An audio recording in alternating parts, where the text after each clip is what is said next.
I don't know. Yeah, it's been really mixed week, kind of. Feeling a lot of emotions around. Well, just feeling a lot of emotions. And other times, kind of okay. You feel like Managed to feel like what? Sorry, Vince. shifting?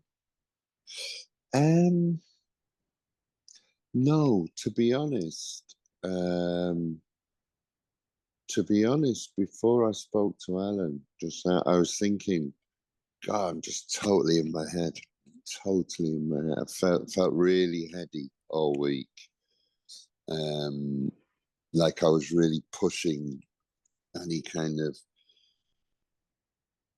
sensations away, or I don't even know if I was consciously doing that, but I felt very in the head.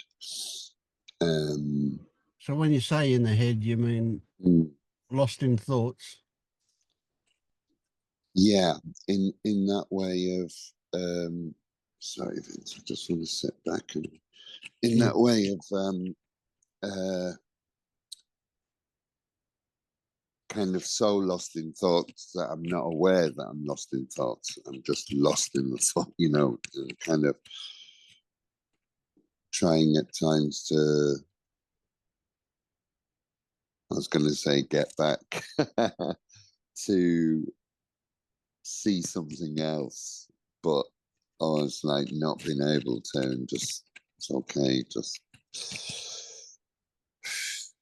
keep breathing.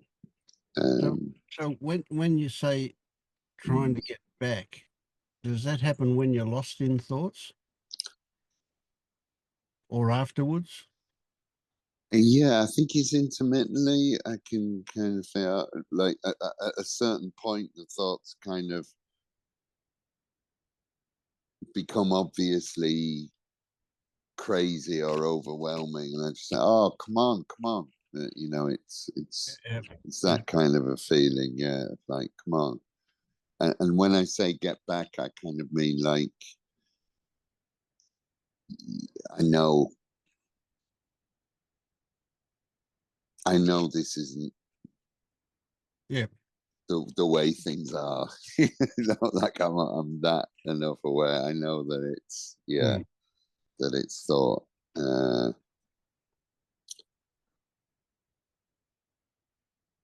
Sorry, I'm not really Yeah, that's fine. articulating myself very well, but yeah. I get it. Yeah. So what if I said to you that thoughts being like that, Mm, that experience being like that, mm, that's okay. That's not the issue. mm. It's how you feel about that, where the juice is. Laughing. Can you still hear me okay, Vince? I just want to Yeah, yeah. unplug because volume was all over the place. I'm laughing, Vince, because you told me that a few times, Mhm. and I forget that it's not, it's not the state, it's the way I'm Yeah, reacting to the I to the understand that, state. and I'm not. Yeah. I'm not. I don't want you to apologise. That's bullshit. You don't need to do that. No, just come on. Some Hey. things need to be repeated again and again until they click. Yeah, That's just the way this works, isn't it? yeah. But what maybe the reason it doesn't click for you is because you're not really grasping what it is that I'm saying. That Hmm. there's not a resonance for you in that. So what do you tell me what you think I'm saying when I say that it's not the fact that you're lost in thoughts, but it's what you feel about being lost that is the issue. That is the doorway, the portal, the place where a shift can occur. What do you think? What are you hearing? Yeah, what I'm hearing is that okay, I can think myself down a cul-de-sac with nicotine and that I'll never be happy again and all the rest of it, and blah blah blah blah blah. It's not that's the problem. It's why is that a problem? It's how I almost kind of how the thought. I'll call it a thought storm. The thought storm is one thing that's just happening. That's just thoughts going. Mm. Mhm. But there's something back from that that thinks that's a problem Yeah. instead of just that it's just what's happening at the moment. That's just Right.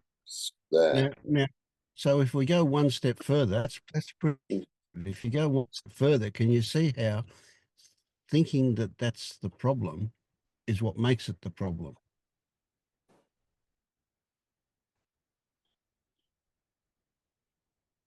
That's Yeah, it's tricky, just isn't it? it's no, it's really annoying and frustrating that it's like kind of come on, you knew that. But yeah, Mm. it's yeah, So, it's because you don't have any control, yeah, yes, guess what? What are you going to do about it? What can you do about it? yeah. There's nothing to do. It's just there's nothing to do. Right. It's just notice it, Yeah, or so, even if that, okay, so yeah, let's not even go as far as to say let's notice it because yeah, that's it, isn't it? Right. doing, So, so how do you, or what is this thing called nothing to do? oh How do God, you do that? actually, that's a really good question. I don't know, Vince. I don't Well, know because yeah, yeah, now that's fine that you don't know. I'm jumping in yeah, here. I know that.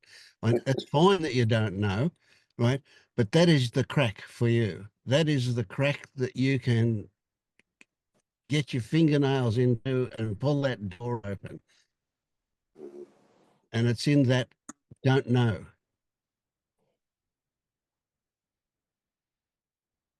Now, don't look for it to make sense. yeah, It's got to be yeah, something you experience. It's got to be something you discover. It's not mm, something you can think your way into.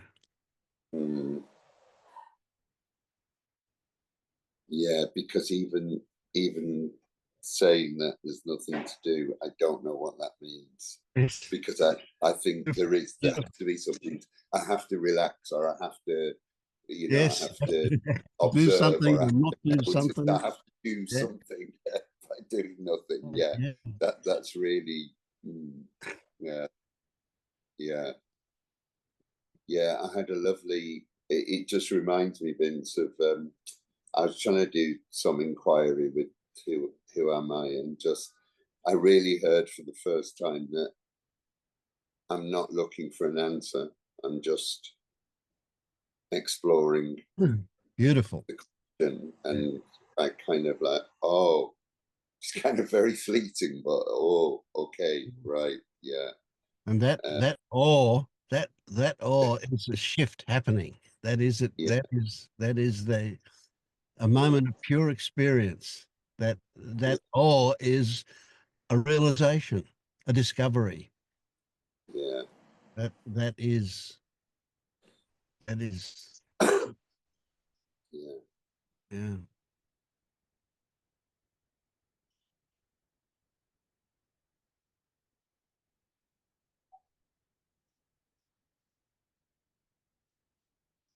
But yeah, it feels like there ought to be something. That's what we're told from birth onwards, isn't it? Yeah, yeah, yeah,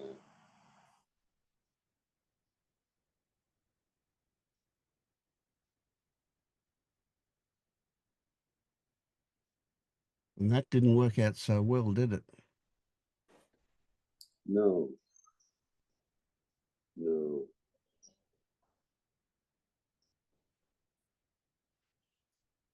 and I think it Yeah, feels like, yeah, yeah. I know it's It's semantics. fine to say it. Yeah, I Guys, think don't worry it, about it. it Yeah. feels like, as I was saying last week, that without the nicotine or the vape or whatever it is, that there's like that layer's been kind of ripped off, or it is being ripped off. So I'm either going down a real thought storm, kind of helter skelter, or yeah, it just feels like it's all more exposed. Yeah, yeah. It feels like an Yeah, open window. yeah, and I don't want it. I really don't like it. Like, I've been fighting it all week, or you know, don't know if fighting it's the right word, but yeah, that's where I've been struggling. Been kind of literally going out the door in the morning, just kind of going, "Oh, fuck off," to myself, like, just, yeah. But that's really beautiful. That, like, why is it a problem?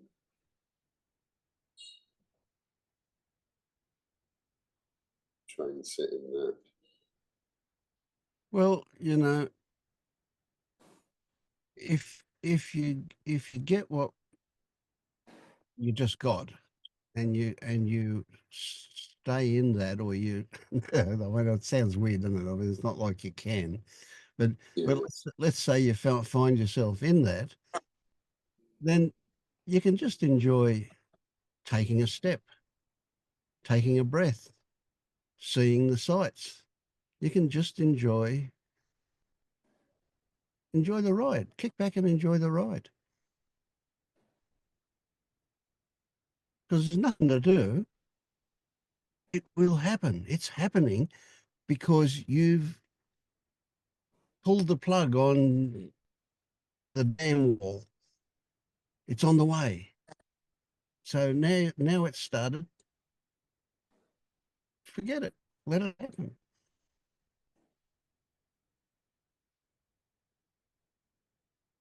that's beautiful. That feels really powerful. Yeah. It is. It is. It is. It's a version. It's learning how to give up, learning how Mm, to surrender, learning how to just stop pushing the river. Let go of the tiller. It's fine.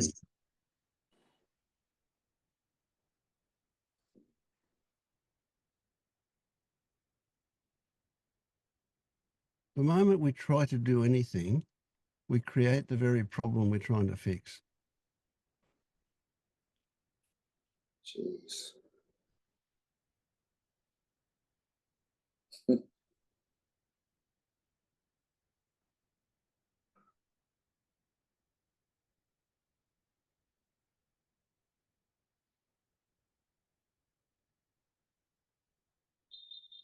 And you can almost feel guilty that you're not there working on something.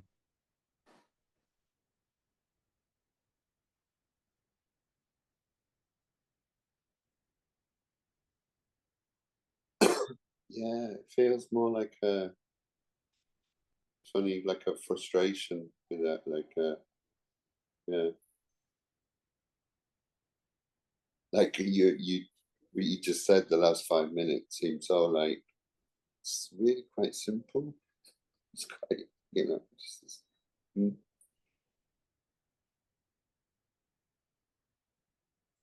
but I forget.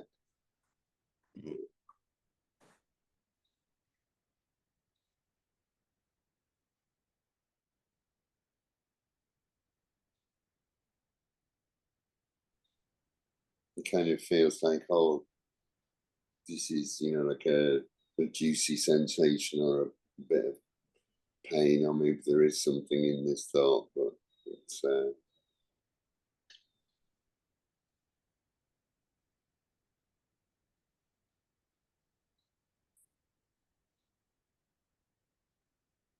kick back and enjoy the ride.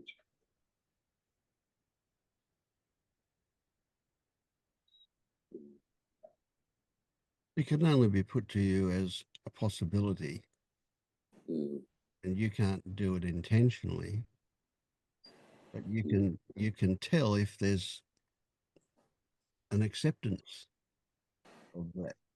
or if it resonates, if it feels right or good or appropriate or whatever words we come up with, that but there's a certain, again it's the same thing we started out with, is it is your relationship to what is said, how you feel about it, where it sits.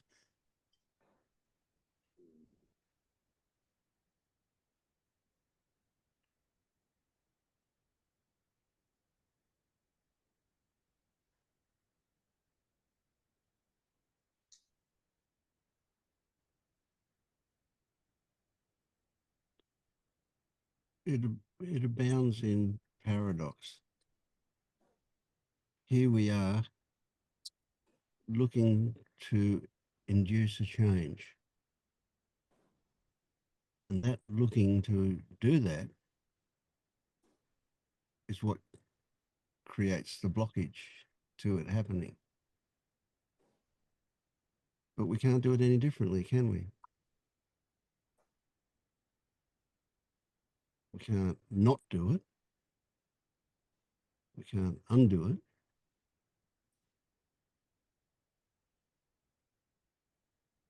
But there's a subtle, really subtle little place, not much more substantial than a bit of air movement, not even fast air movement, not something you can feel like wind, more like a very slow breeze that's just there underneath every word, underneath all of our intentions, all of our desires. Underneath all of that is this possibility. And we can just sink into it.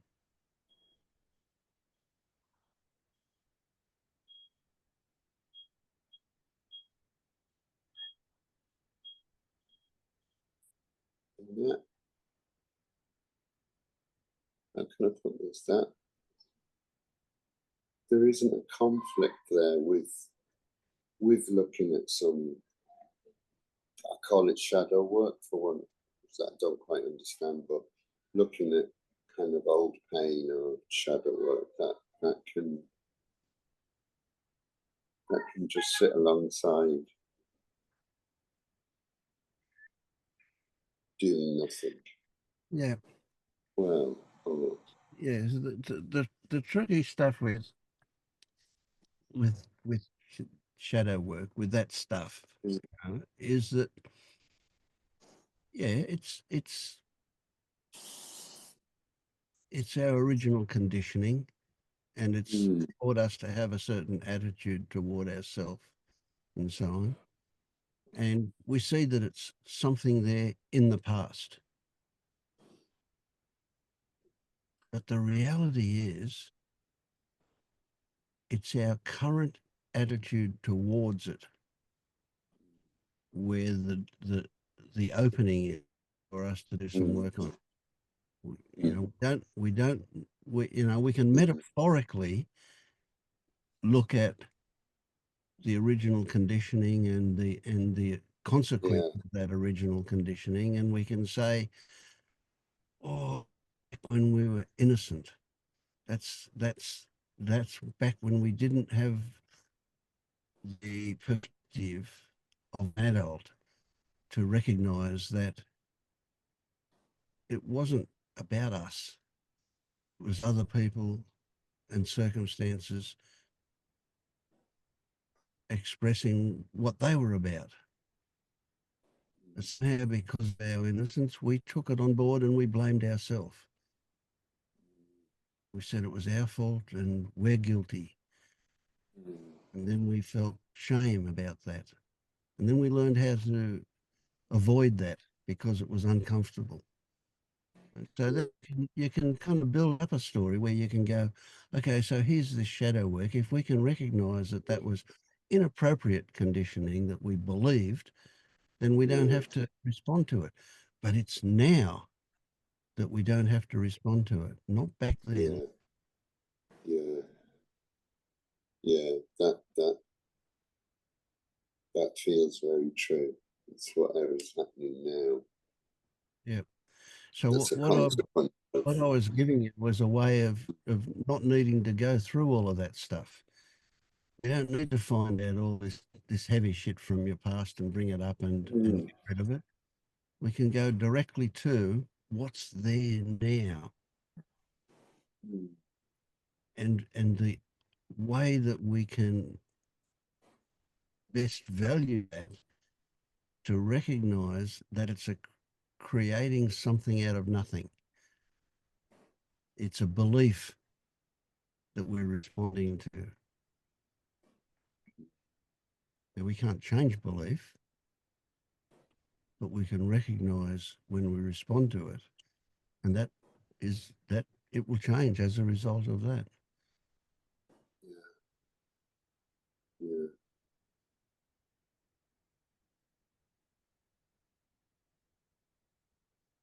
Sometimes Liquid. it's appropriate. Yeah, go on, Marius. Hey, Marius. Yeah, Hey. set up straight.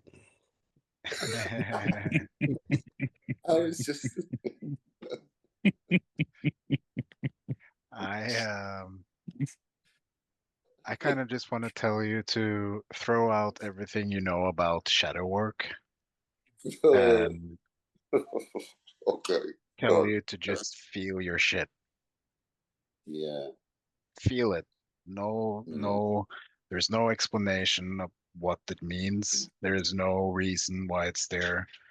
There is no story it's attached to. There is just feeling it. That's shadow work. You stop running away from whatever you feel.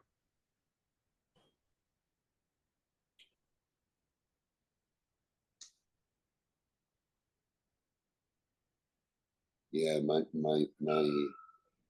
My head, Marius, is saying like figure out the story of the shadow work, and then I'll cure it, and Yeah. it will lessen. And I totally hear what you're saying. Yeah. Yeah. But that's just a way of avoiding it, isn't it? That's the way of avoiding what's there now. Yeah. I don't know. Yeah. I think my eh, my belief was like you like kind of confronting it. You don't, but you kind of meeting it head on and working it out, and then finding some solution or whatever, resolution. Um, but yeah, just yeah, it's a fear. I think it's a fear of just feeling it, that it will just stay there. Yeah, I suppose so. If it does, what's the problem with that? Yeah. Well, this is the hopelessness that I was referring to last time, right? Because you have to face it. It's going to be there until it's not. Yeah, yeah, yeah, There yeah. are people that go to psychologists and spend 20 years and hundreds of dollars for every visit, pulling out that shadow stuff, and they're no better off at the end of it than they were at the beginning of it. Yeah. Sometimes it's appropriate to look at it. You're just using it Mm, as a diversion. mm, Is my way of thinking. I'm going to get a bit like Marx here. I'm just wanting to slap you. Stop it. Right? mm, In the now, right now, whatever turns up, however heavy it is, whatever your thoughts are saying, it's just like the wind outside, just like the breeze touching your cheek. It's nothing more than that. And you don't give it meaning, do you? You don't give the breeze meaning. Why do you give this other shit meaning? It's all made up, the meaning. It's creating something out of nothing. You don't need any of that.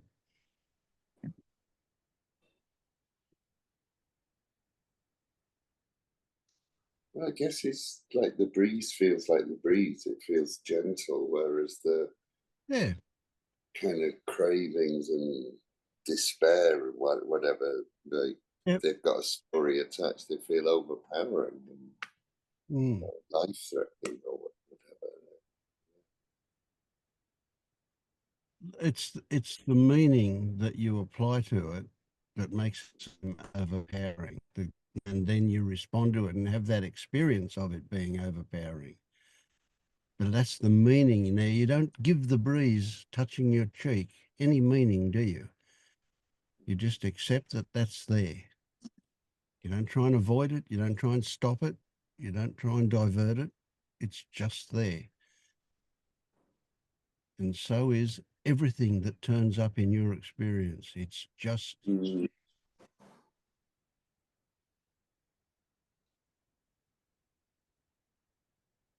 And when you really get that, when that clicks and you really get that it's just there, you don't apply any meaning to it and you don't respond to that meaning.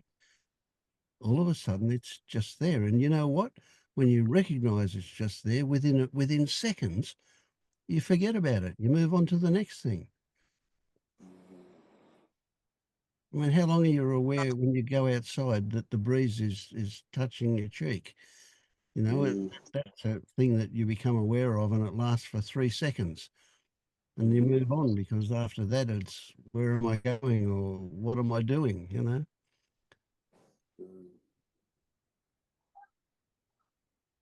Do you see how crazy it is actually to induce your own suffering every time something happens that is actually happening? It's just happening. And then you choose, you don't choose, but you choose to suffer because you don't want what is happening.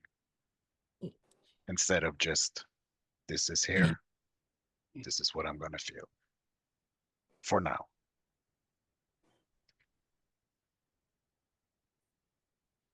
No story, no questions about how long it's going to last. No anything. No It's meaning of just, this is how it is.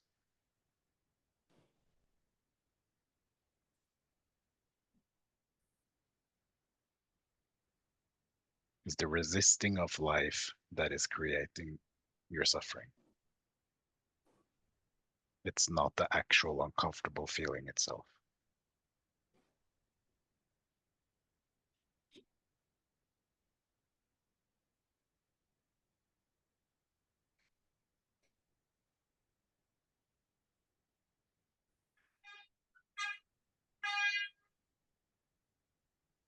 No, it feels completely crazy, man. It feels like why would you do that?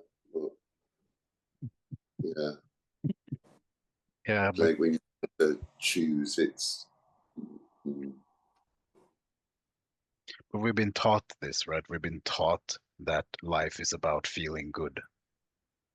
And if you approach life that way, then everything that doesn't feel good equals suffering because you don't want it.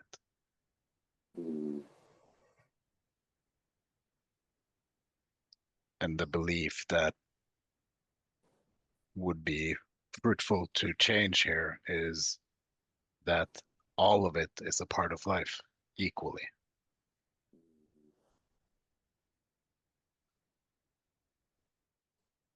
yeah, wow.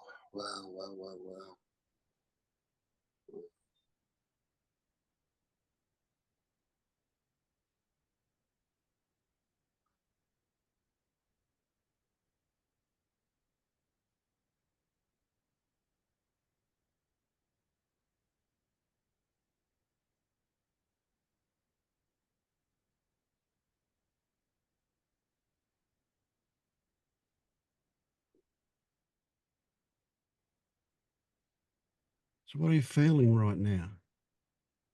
In your body, what are you feeling? There's much there in the body, just a little pressure on the chest, but feels more here. I feel very heady. I feel like kind of, oh, I wish I could makes Get that. Oh, that sounds like really great. Like really great. Oh, and like a little bit of anger, Mario. So I was like, kind of like, yeah, you've got it sorted well. Yeah. But yeah, I reckon that. Yeah. just been honest here. Just been honest. But no, and it feels truthful. It really feels truthful. It's just suffering, or whatever label you want to put on it, that we've called that suffering. That, you know, it's just all part of the life of this unfolding. But yeah, in the moment, in the moment. Without pain, there wouldn't be pleasure. Yeah, yeah.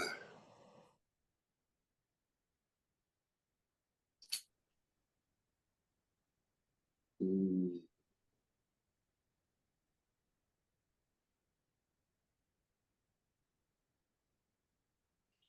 If you change the word suffering for the word problem, is it a problem? the word what? Sorry, Vince. Problem. Problem. Is it a problem? What is something that's you're experiencing? Is it a problem?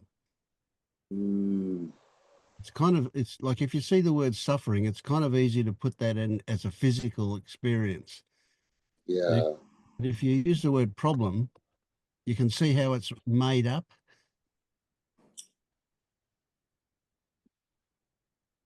yeah, yeah. I get that. Problem feels more. I don't know what the word is, but yeah, I get that. Yeah. Yeah, yeah, yeah.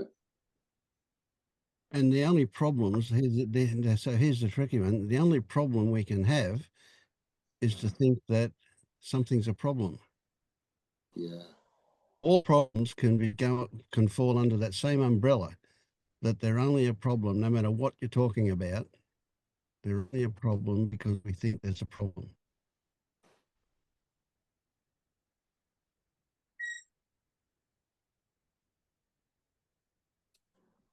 It's so simple, isn't it? It's so It God. is. It is, So yet simple. it's so evasive sometimes. Yeah, yeah. But so what I want to point out to you is that you have many experiences, many experiences. We can we can All right. play with that of feeling absolutely free. You have those moments. Mm, They don't get laid down in memory because they're direct experience. There's no thoughts about them, they're just momentary experiences. But you notice them, and you've had those moments. You've talked to me. You've mentioned them, little mm, moments of things. mm, And it's easy to say when we're having a little moment, oh, I want this to stay forever, mm, which of course is the very thing that sends it away. mm, mm, mm. Yeah, yeah. So everything's always in fluctuation, always moving, coming and going, in and out, up and down, whatever, however you Mm, want to see it. Everything's always, mm, there's always movement. So we don't mm, expect anything to come along and be here forever. But when we have a feeling of wonderfulness of whatever kind, mm, and then it goes away, we're taught to say, oh, we've lost it. mm. That's not good. Yeah. But every moment of wonderfulness removes the lid of suppression on something else to come up.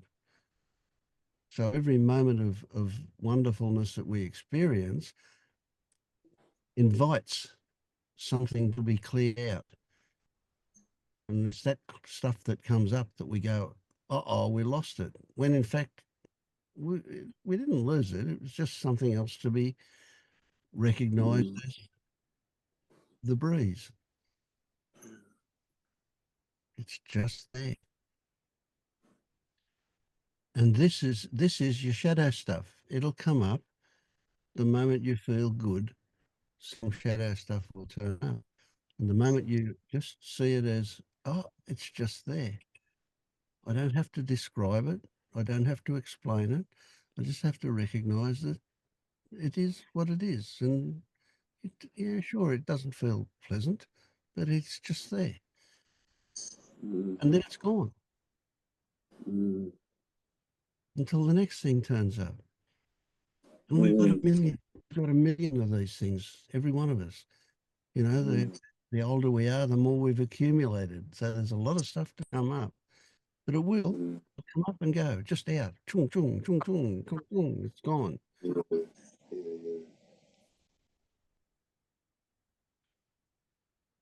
And then it starts to slow down as the density thins out a bit. It will, believe me, it will even get to the point where you'll go, well, come on, where's the next stuff? I want something else. Yeah.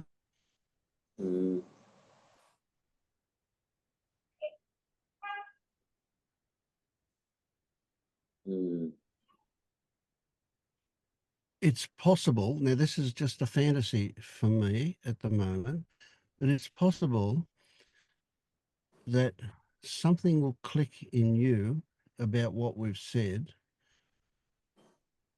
in the last couple of minutes or the next couple of minutes. And when this meeting's over, you will get up and walk out of here with a completely different experience of life.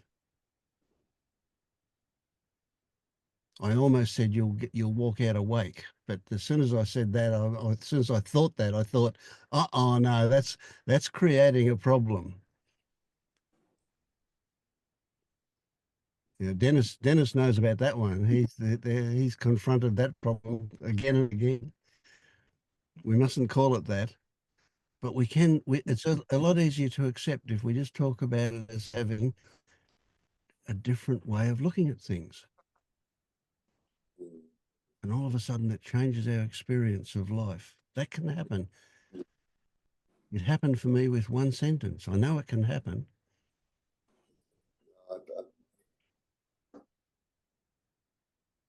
I believe you, Vince.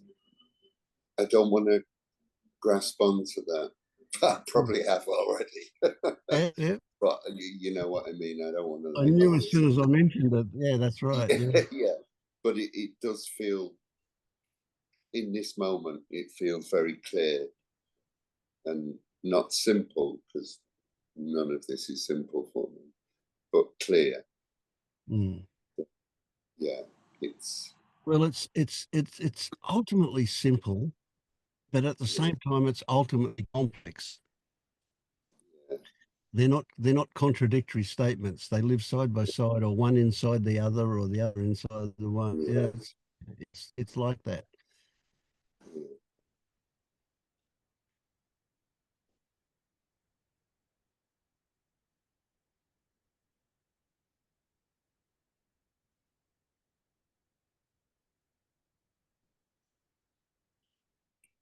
It's very difficult to not think about, but just kind of try and not do nothing but just feel. Yeah.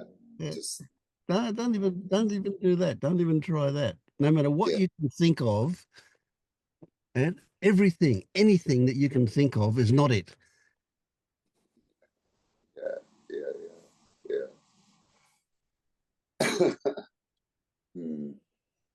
Can you kind of imagine yourself where you can't move, you can't think, you can't say anything, because as the moment any of those things happen,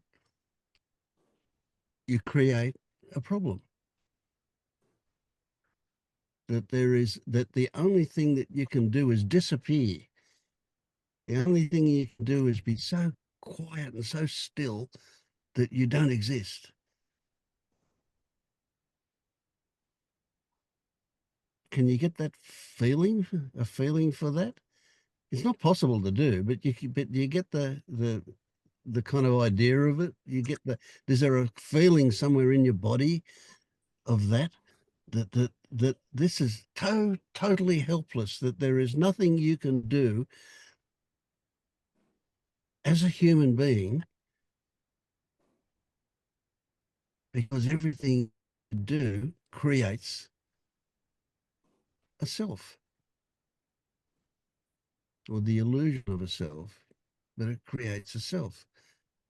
And then there's a kind of a fraction of a second that where you can go, well, that can be created, but if I don't react to it, it doesn't give it any substance. It's the reaction to it that gives it substance. And then we can expand out that anything can happen. If we don't react to it, we don't give it substance.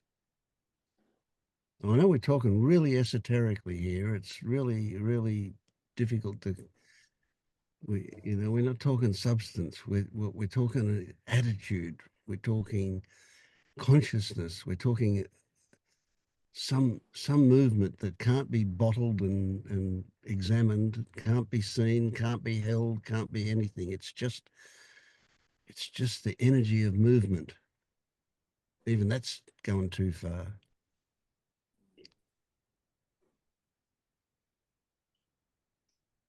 But this is as close as you're going to get at the moment to what you really are. And beyond that is nothing, absolutely nothing. There is no existence at all beyond that. And that's what you really are. But that's for another time. But for at the moment, there is this absolute cornered stillness, emptiness, nothingness that is as close as you can get to what is actual.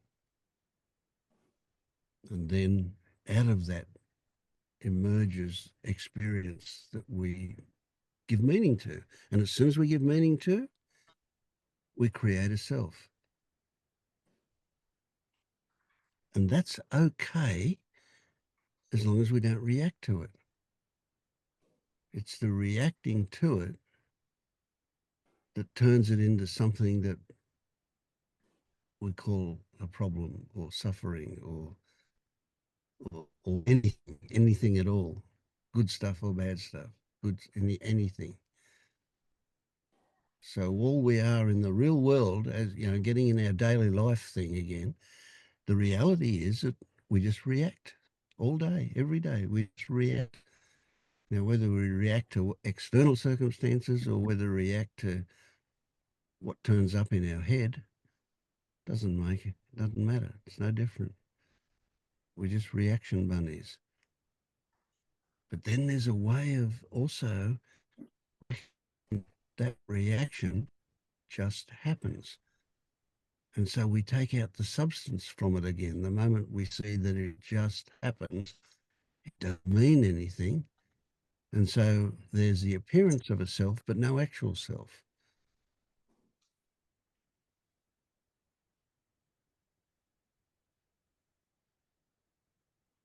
We've got to pretend that it's real in order to create the self that we think is real.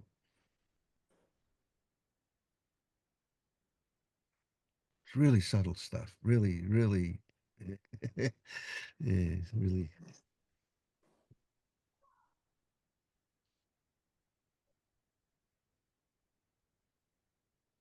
Of course, the whole thing I'm talking about me.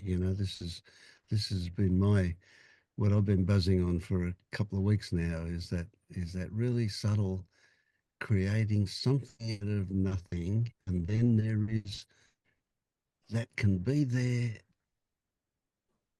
without attachment. It just happens.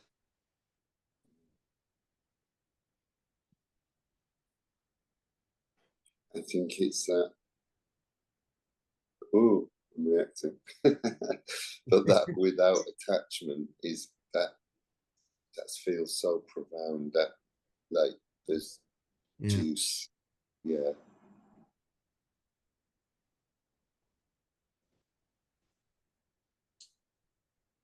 And that attachment can be recognized by a feeling, not by a thought, just a feeling of belonging or ownership or stickiness or connection. It's tricky to, but there's a feeling of, oh, oh yeah, I own that. But if it's objective and it's just like the breeze touching your face, there's no ownership, there's no stickiness, it's just a happening.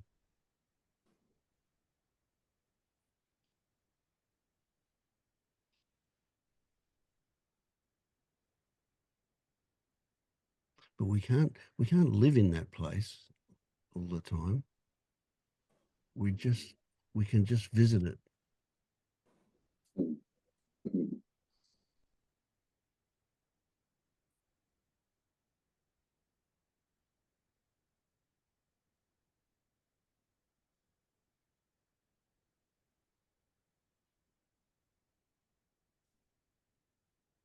It's hard to say. I'm inclined to say it's it's it's a story that the moment that we pick up the book with that story in it, we recognize it as real, as true, as the way it is. So we can be experiencing what we call suffering, or anything. We can experience talking with somebody else, being lost in whatever's going on. But at any moment, we can imagine that picking up that book and opening it up and recognizing that there's nothing there. These are just happenings. But until we do that, they seem pretty solid. They seem pretty real. But that's okay. That's the illusion.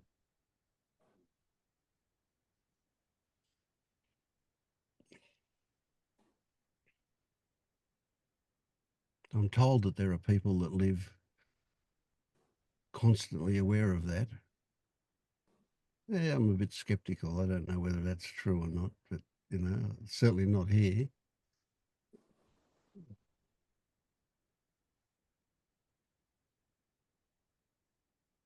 Maybe one day. Maybe I'll get there one day.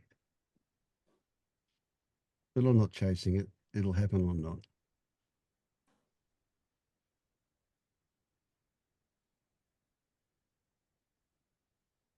Send a postcard when you get there. Yeah.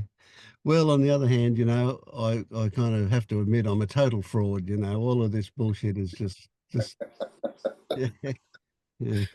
Is exactly why you're not. That's the irony. Yeah.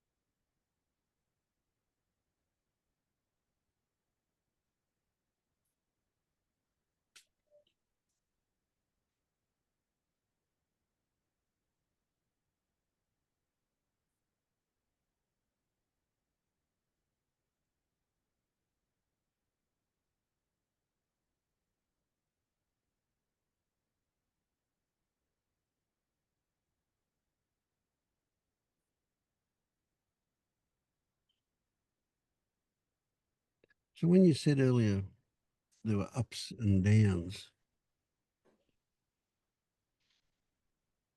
can you can you give me a bit of a feel for what the ups were like? What was happening when you were up? yeah, I probably need to rephrase it. I wouldn't say up. I wasn't actually happy. No, but just it's almost like in retrospect, I noticed, oh, didn't even think about nicotine or vaping. I was just like, it's always when I'm at work, when I'm teaching, and just having some fun with the kids, and just, yeah, getting angry with them because they're not doing their dance properly for the end of year show, and then seeing how ridiculous that is. That I'm getting angry at a bunch of 9-year-olds because, I'm just, just that kind of. But there's like a flow in that. There's like a really lovely kind of, oh God, this is mad. It's more like that, and then yeah, that's that's kind of it. And actually, I take a bus to work that takes about 20 minutes, and sometimes listen to a little non-duality podcast, just looking out the window and just watching the sun rising, and just feeling content. Is that right? Just yeah, just yeah. Right. So when those times are happening for you, does the idea come in that, oh, I want to keep this, I want it to be all the time? Actually, I'm going to say no, because it's almost like in retrospect that I notice that.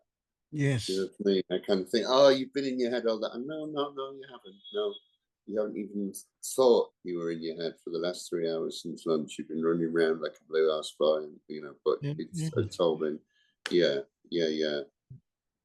And no, sorry, I'm really emotional, but I was playing chess with a 9-year-old boy, Amir, and I said to him, I know the rules, I know the movements, but I haven't got any strategies. And he says, okay. And I've made a couple of moves, and he's going, right, Mr. Declan, do you really want to do that? And there's this really lovely feeling of being taught by a 9-year-old. And he was being really gentle with me and saying, just, if you do that, and just those, yeah, I don't know, those moments, magical moments. yeah, it's precious. Absolutely. Yeah. But it's kind of after the fact. I don't think I sit there and think, oh, this is bliss. I mean, I have done that, but not. Yeah, generally speaking.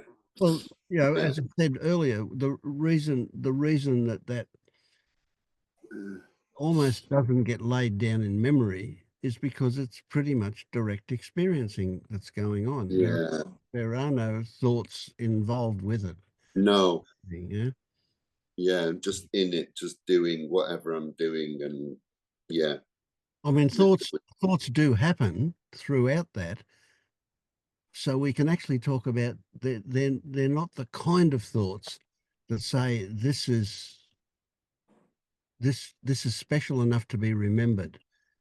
They're just thoughts about what's going on, or a thoughts as part of what's going on would be a better way to put it. Yeah. But then on the other hand, when we get down, that's when we'll go, well, why can't I be back there the way that was? Why is this happening? Yeah. Or at least that's what used to happen. And now what's going to happen is I think of the breeze touching my cheek. That's all this is. Exactly is that. It has no meaning other than it's experienced.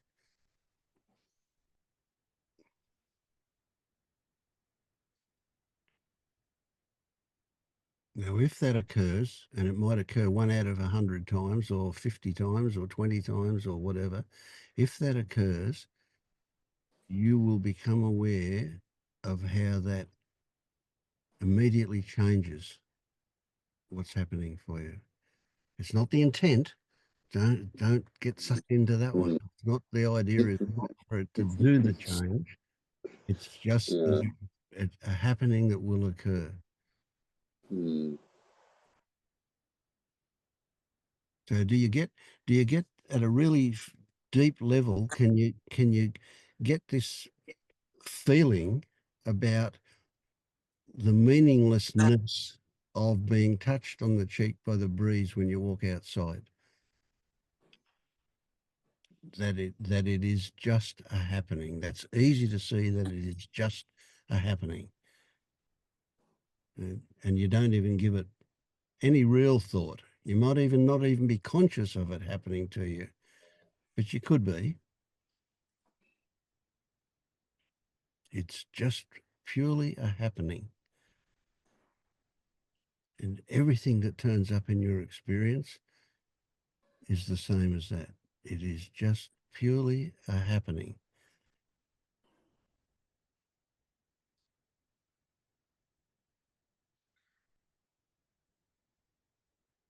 And the moment we apply meaning to it, to use Panilla's phraseology, we're putting post-it notes on reality.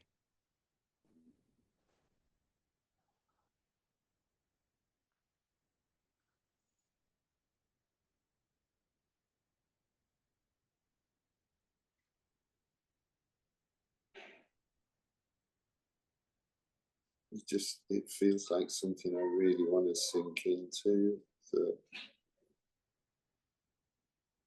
but like Maria says,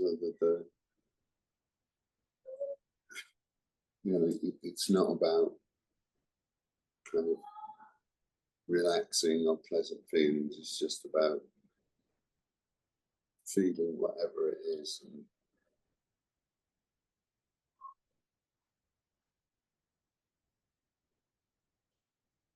questioning whatever meaning I put onto it.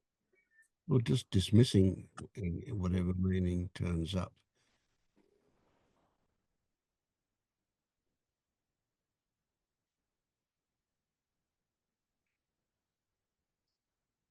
I mean, you can make up a meaning about the breeze. You can say, oh, well, it's coming from the southeast and it's warm. It's a good breeze. Why bother? Yeah, you wouldn't, Yeah, you just yeah. appreciate the sense of touch. Yeah.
That's funny, Dennis.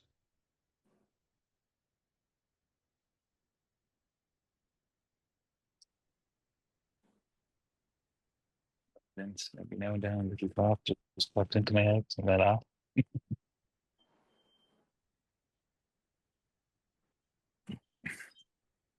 Enjoying the silence, It's lovely, isn't it? like being on retreat.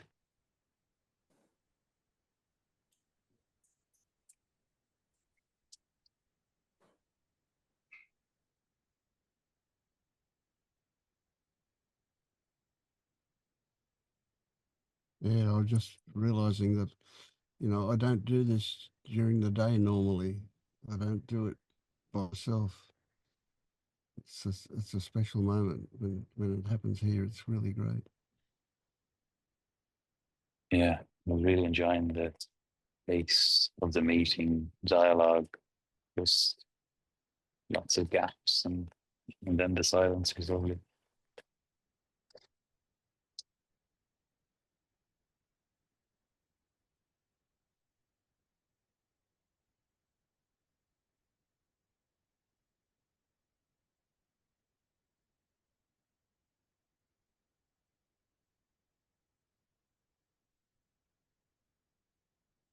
How are you, Ramos?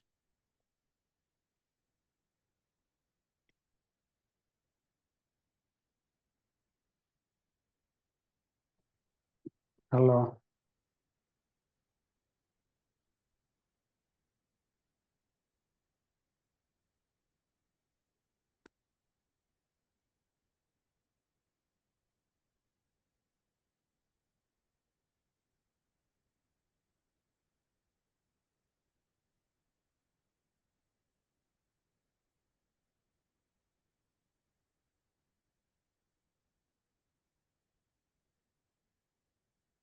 Have things changed for you since we last spoke?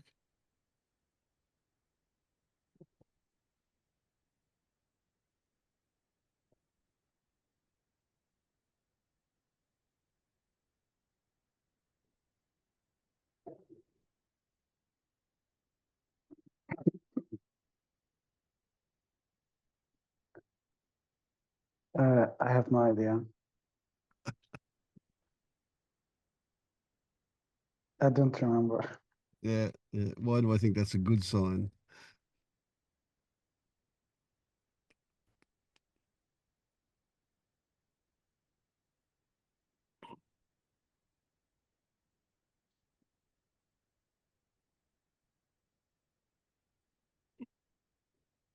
So, what's been your experience for the last couple of days?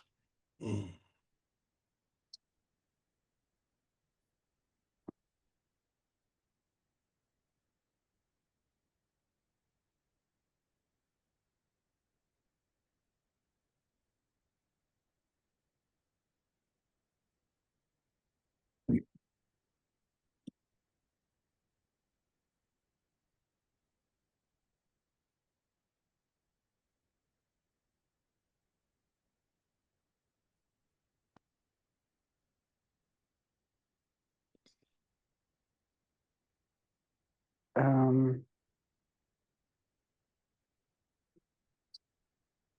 I think my reactions to my thoughts are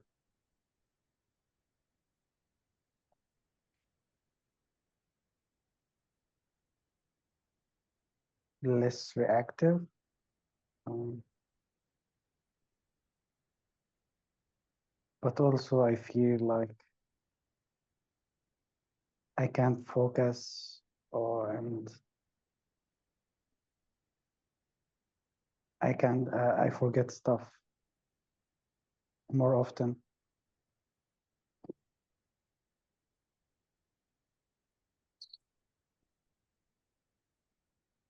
Well, me too.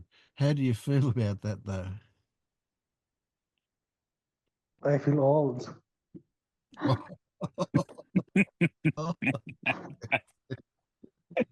Yeah. Mm. Mm. Mm.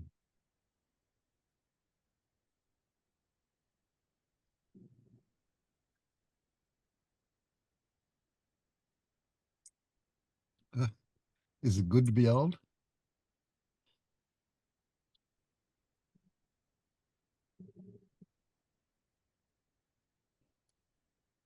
I don't Or is it know. old It's decrepit?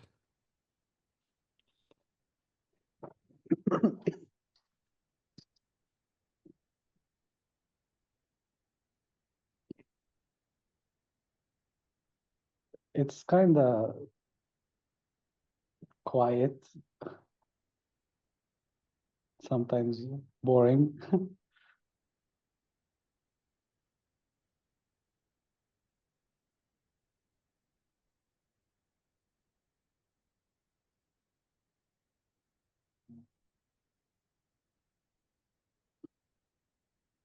Your internet froze there. I heard you say it's kind of quiet, and that was it. You are breaking up. I'm not sure.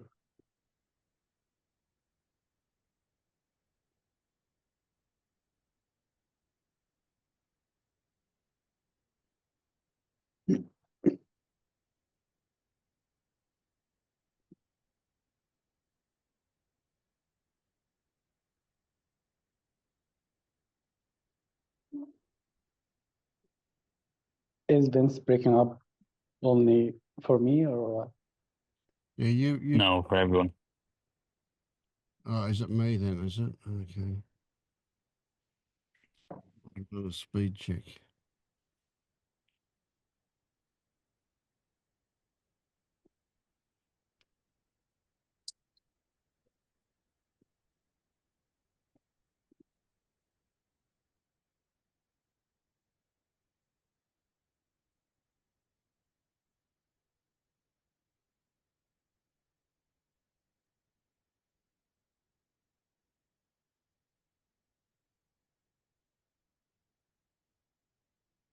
Hmm.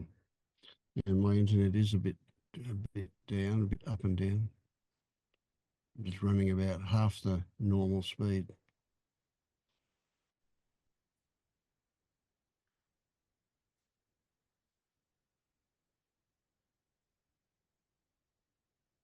Sorry, Vince. Half Vince is better than no Vince. Say again. I said it's okay. Half Vince is better than no Vince. Ah, right. Yeah.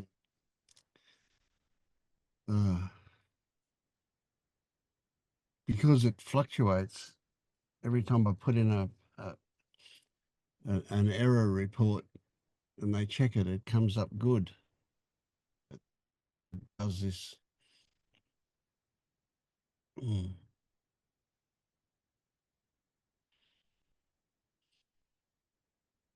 So you were saying, Ramiz, how it felt to forgetting those things, to forgetting stuff.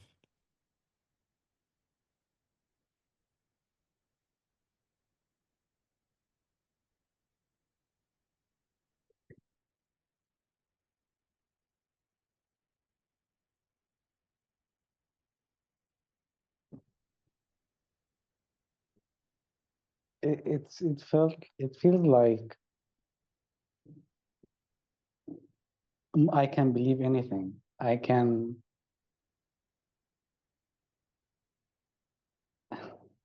and there's no way uh, to know it somehow.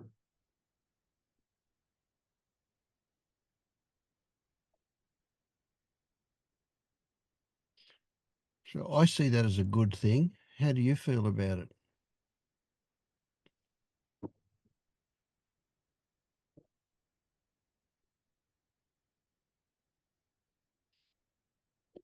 I still have the belief that there is an outside world because um, I think I'm disconnecting. No, yeah, we're in and out. Yeah. So you still believe that there's an outside world. Do you believe that you can comprehend the truth or the actuality of that outside world? Or do you accept that you only have your interpretation of it to go by? Yeah, I'm kind of I'm not trusting my interpretation, or I don't know how to verify it. It's Well, you can't. What are you going to verify? but Somebody else's interpretation? no, but by experience, like if I believe that I forgot something and I remember that I haven't forgot and I actually did the thing, experience will tell me that. But I feel like it won't be practical to think that I did something, but I actually forgot, or because I will believe it, like I will believe my thought, like I will imagine myself even doing it, or imagine myself not doing it, and it equally are true from my experience. I have no idea until I check. Like I will go and look, did I do this or not, and I will confirm it. But until I have the confirmation, I don't know. I don't know Mm, what mm. reality I am in.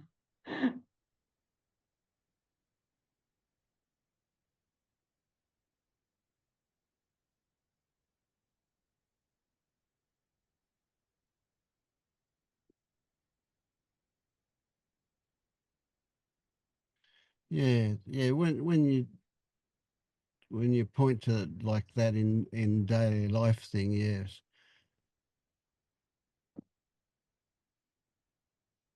But don't you frequently find that you think you've put your keys here, but they're there, or you've done this, but it's different when you find out about it when you check?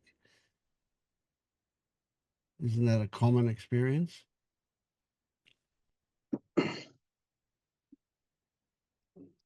I suppose, but it's more. I'm not sure if it's more often now or because I'm just paying attention more to it. I'm not sure. Mm, mm.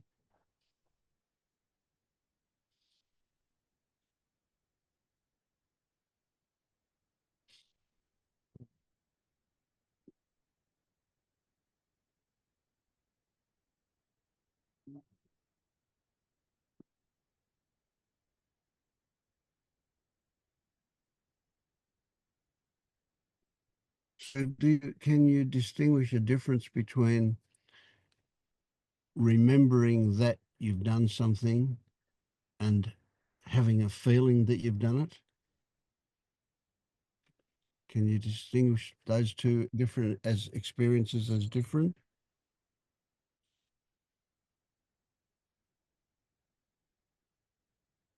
I'm not sure.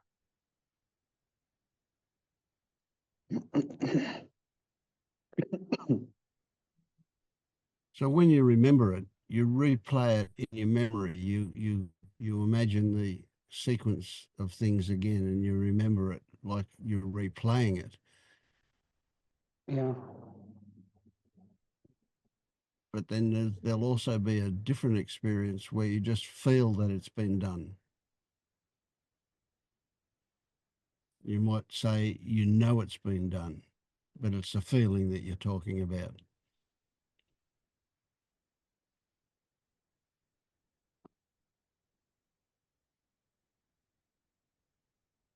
I don't know the difference. It's not clear. Okay.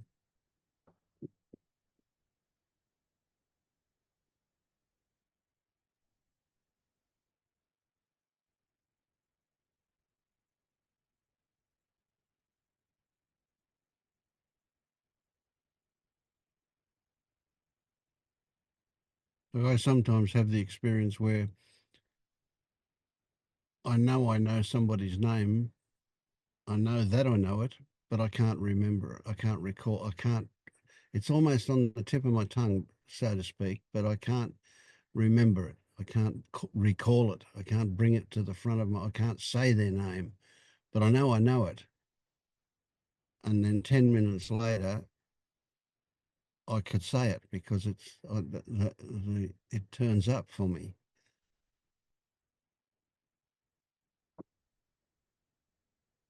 That's Yeah, an there are specific things that I actually keep forgetting their name or specific people. I don't know why. I can't bring myself to remember.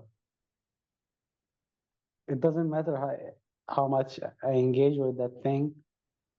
I can't just remember. I can't keep the name in my mind. I don't know why. Yeah. And it's an even weirder one that you can almost picture them.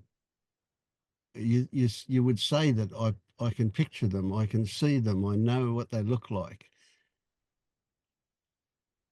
Yet there's not an actual image. There's just a knowing that I know what their face is like. I know what they look like, but I can't remember their name, even though I know it. But I can see them, almost have an image, but it's not an actual image. It just feels like I've got an image.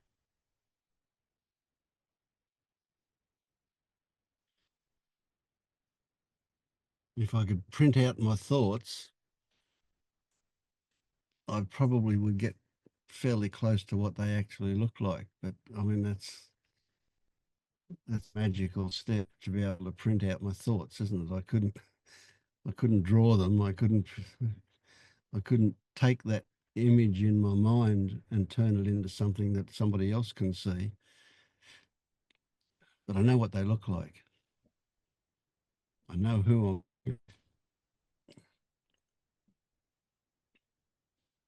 And a really, really crazy thing happens is that my wife will know who I'm talking about, and the inability to recall their name seems to be contagious, and she will get it, or if she's got it, I will get it. So I won't be able to think of their name either, and we both can't think of their name, but we both know who we're talking about. It's really weird, but it's something I experience quite frequently with my wife. Can't think of their name. Yet 10 minutes later, I'll be able to think of it, but right now I can't recall it no matter how hard I try. The best way to recall it is to forget about it, and then it'll come to me.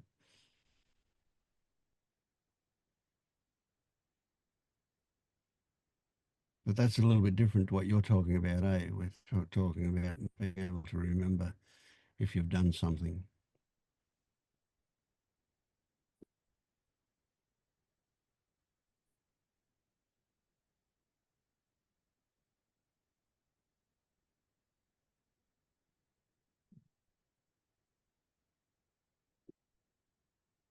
I imagine like if I lost my memory, what it would feel like. I don't think it would be much different from just forgetting something. What would it mean to forget who I am or who I think I am? Mm. Then what? Yeah, that's a really interesting one, that one. That's really crazy. Yeah.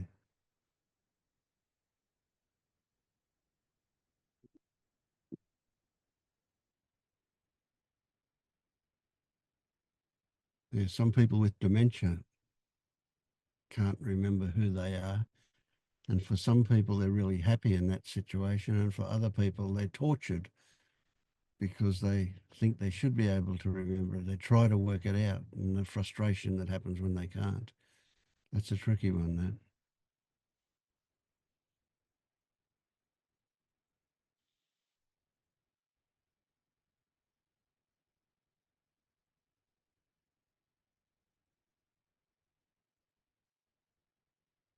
And of course, it's impossible to know what it would be like until it happens.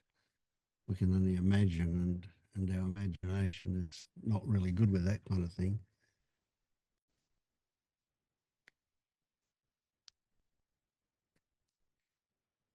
So if you ask me to remember who I am, I immediately get lost in the who I am rather than the remembering part.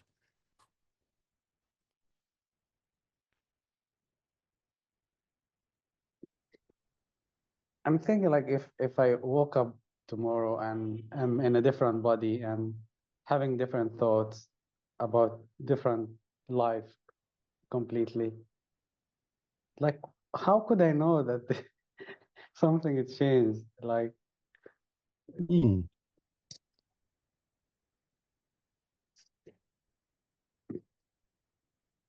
what even would notice this? Mm. Or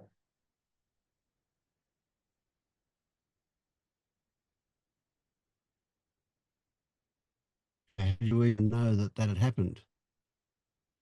Would you just be a different person in a different life and not even have any connection to this person and this life? You would how would you know? It would only be if you felt like you were in a different life and that there's some memory of this life that would be a problem.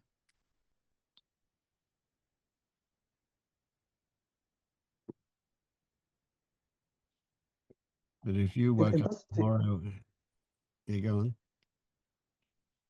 I mean, it doesn't even have to be a kind of supernatural uh, thought experiment. It's like also remembering being a child, remembering the experience of being that child is completely different experience than Yeah. this experience.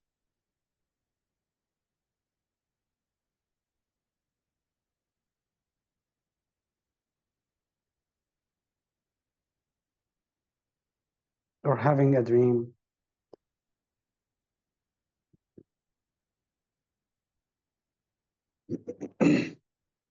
Yes, about dreams.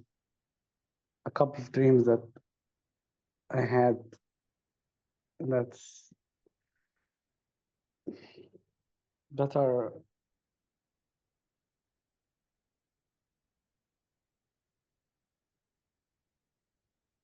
they were an intense experience. Uh, the first was is one of those sleep paralysis I used to experience, and this time I was just looking. I was unable to move, but I could move my arm, and I looked toward the door, but the door was closed. And I don't know if I imagined or it was a dream or what, but it was like I actually looking inside the room. um, one moment.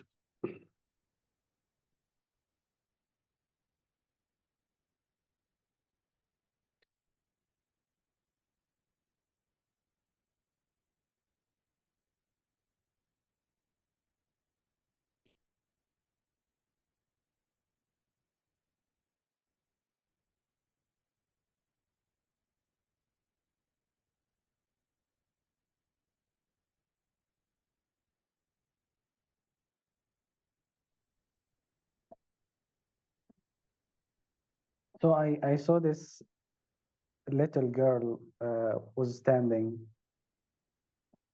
uh, in front of me. It was like a shape, kind of shape. There's no details, and I was scared. I was unable to move, but I was moving my hand. I was just making a gesture to her to come closer to me. and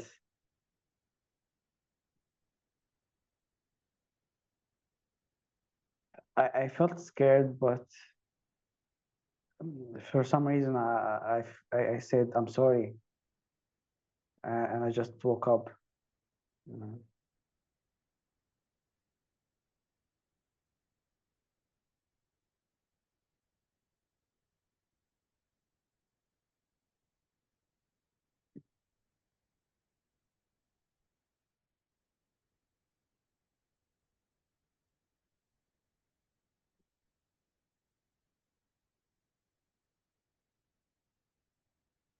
Did you And another, go on? go on. I was just going to say, did you give any meaning to that? No, I don't know.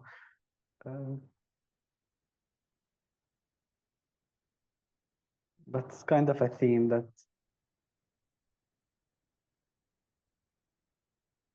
and the other one, it was also, it's about going back home in this road that I used to, the road that I used to walk back home to go to school and go back as a child. And I was alone most of the time. And it was a scary road because there was a lot of dogs and bullies, and it was very traumatizing for me to experience that over and over. And to this day, I keep dreaming about this road going back alone or something. And this time I was going back, and my girlfriend was with me, and I was protecting her from the dogs that were facing us in the road.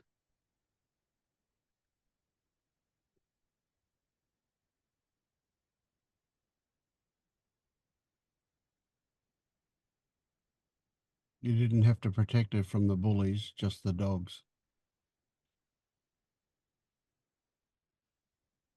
Well, I couldn't. The dream was cut. I didn't complete, uh,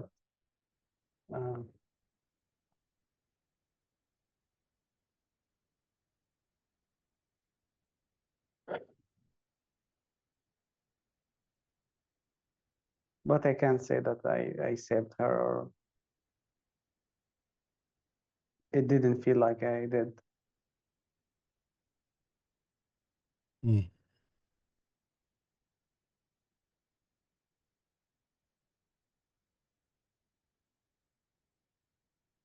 But mostly in that dream, you're walking by yourself on that road.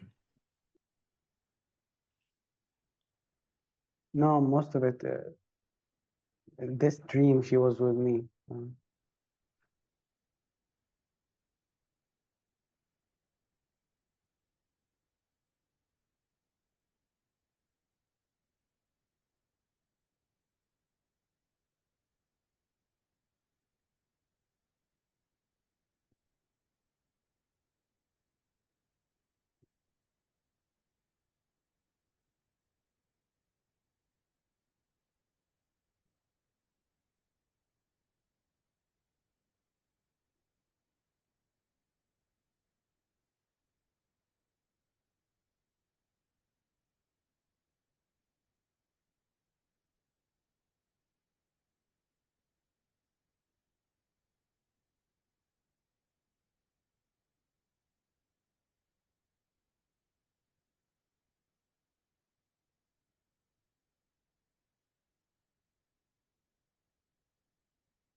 I don't know what to do with them. They're just dreams. Yeah.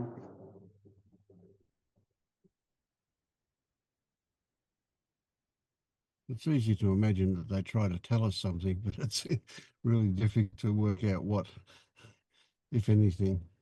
Mm.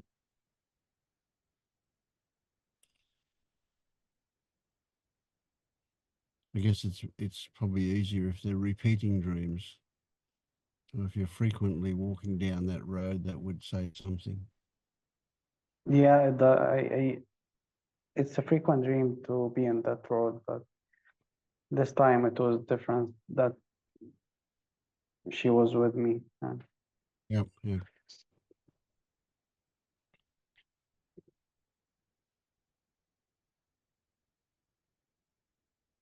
But instead of being defensive as you would have when you were walking down the road by yourself, this time you were protective because she was with you. yeah, that was the difference.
I feel it's also related to a memory similar to the dream. And it doesn't, the memory itself doesn't matter, but it make it, it used to make me feel helpless and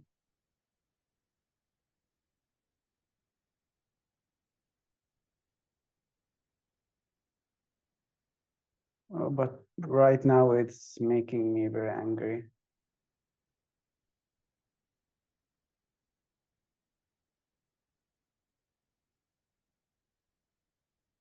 So what is it making you? What is your anger about?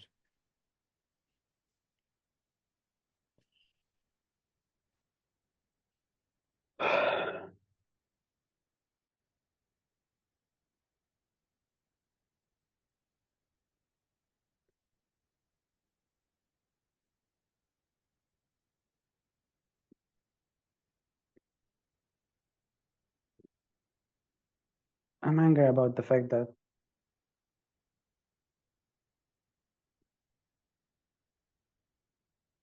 someone would intentionally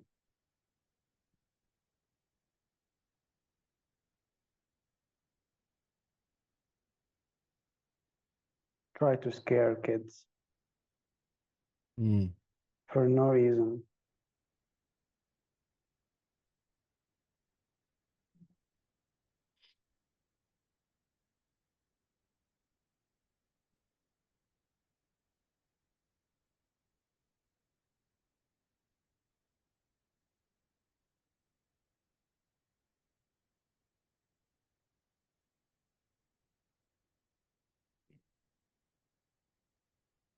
Don't you imagine that there is a reason that simply can't be seen?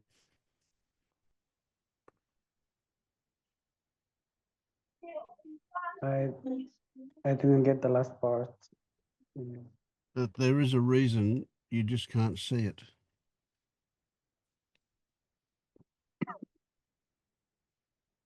I mean, I don't mean reason in a existential way. I mean reason in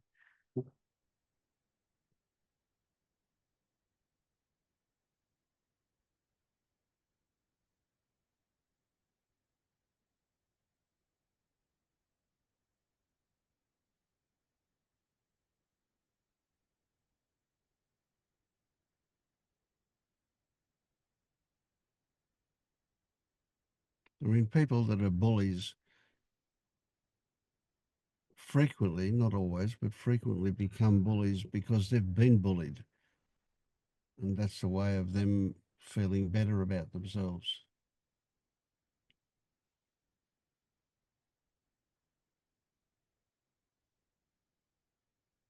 So it's an unconscious reason that they're acting out. They're not conscious of that. But it's just, but there are reasons. There is, or rather, let's not say reasons, let's say explanations. There are explanations of it.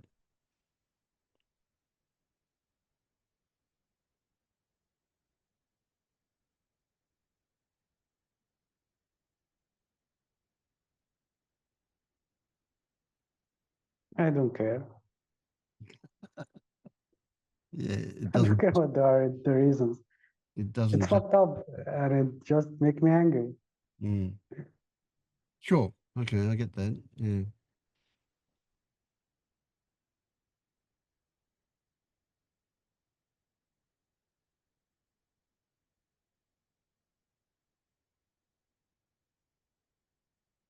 Yeah. My response is more sadness than anger. But still, I get that. It's still a reaction to it. Mm.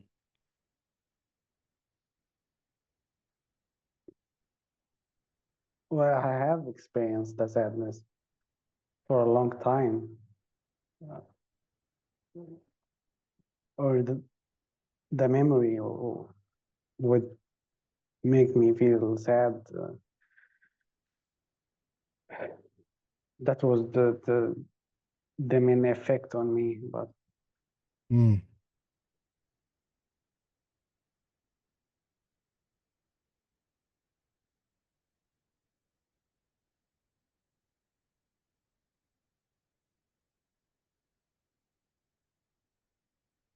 right now there's just anger and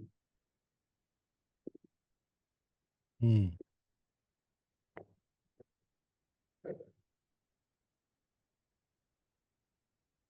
So it's easy to see that the anger is about that.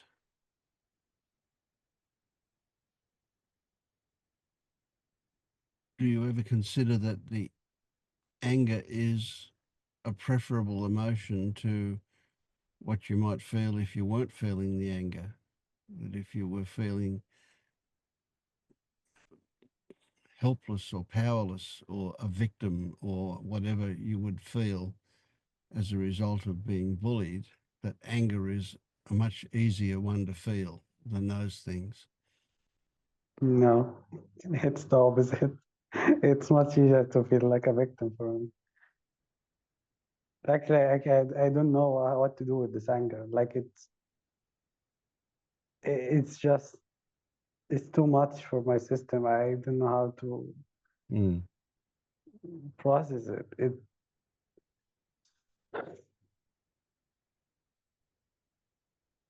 Have you tried screaming your anger into a pillow? Yeah, I do it often now, Yeah, but it doesn't feel like it's doesn't get it out. yeah, it just break my voice. Mm. Uh,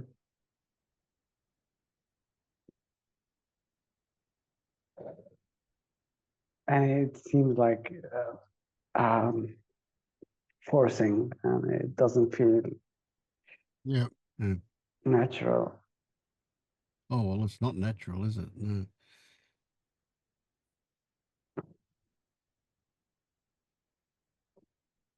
And when you express your anger like that, it doesn't feel satisfying. It doesn't feel like there's any satisfaction in that expression of anger. Yeah.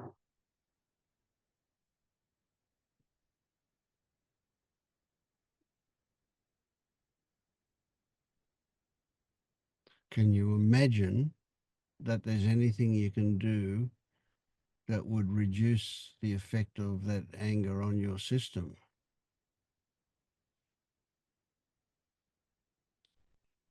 Is there any way, What do you mean? is there any way you could express it that would reduce the tension and stress involved with it? I I imagine it's possible, but I don't know how. Mm.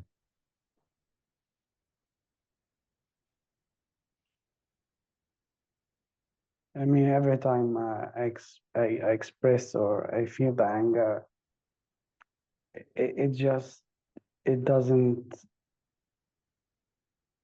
calm down.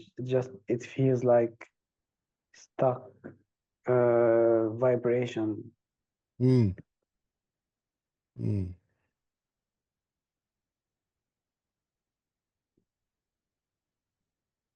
Do you ever imagine directing that towards those bullies? Would you do Yeah, sometimes would you do it just shouting at them, or would you beat them physically in your imagination? both. Hmm. And do you imagine that you would have some kind of satisfaction or some resolution to that anger if that were to actually happen?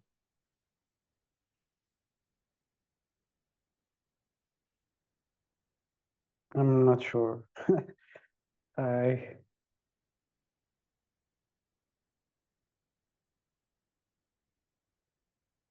sometimes when I get like angry, uh, when it's uncontrollable, when I don't really, I'm not really forcing it. It's actually scary. It's scary. I feel like I could actually hurt someone, Mm. Mm. and it makes me scared for myself, like of myself. Yeah, yeah.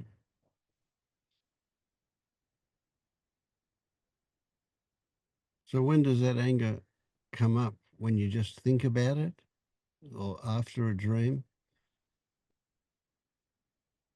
Sometimes randomly, sometimes because something happens.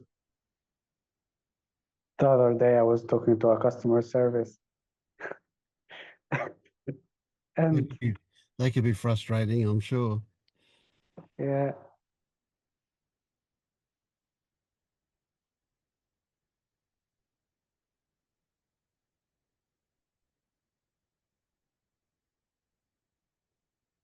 Does it have a feeling of being old, something you've been carrying for a long time, or is it fresh when it comes up?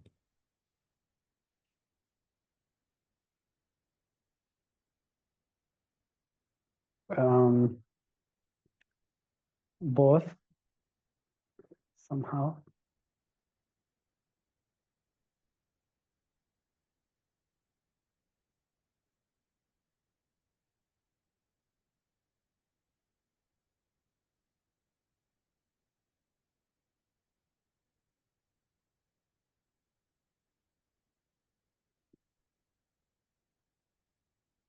Is it always directed outwards, or is it sometimes anger at yourself?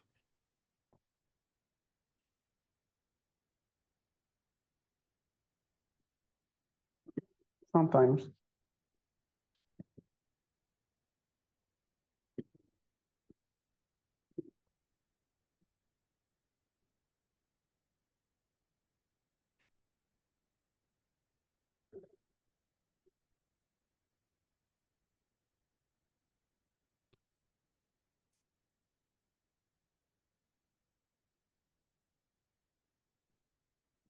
Is it when it's directed outwards, does it feel as if that's genuinely where it needs to go, or does it feel like That's scapegoating.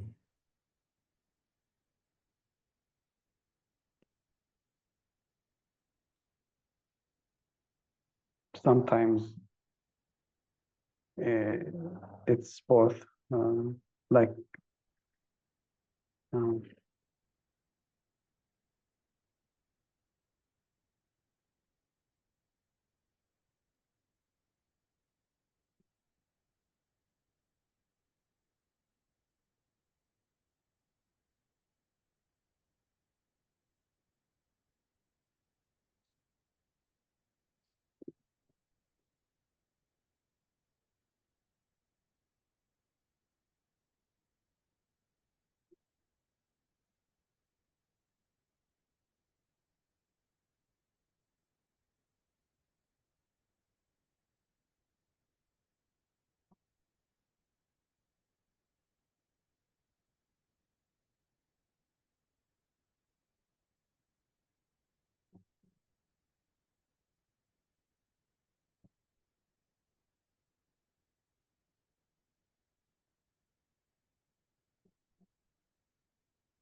I feel like I need to trust it somehow. You feel you don't do that. No,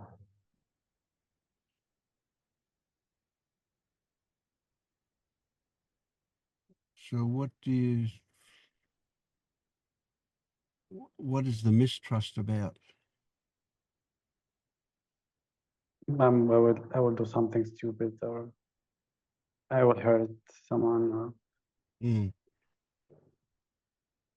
So that means that it gets suppressed or controlled or contained, yeah.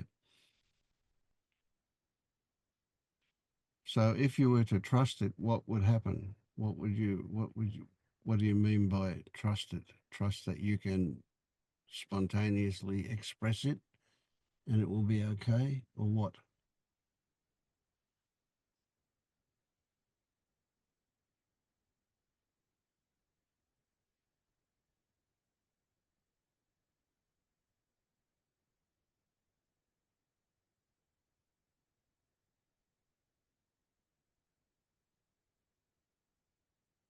that I don't need to manage it or control it. And that you won't hurt anybody or do anything crazy. And even if I did, it would be the right thing. Mm-hmm.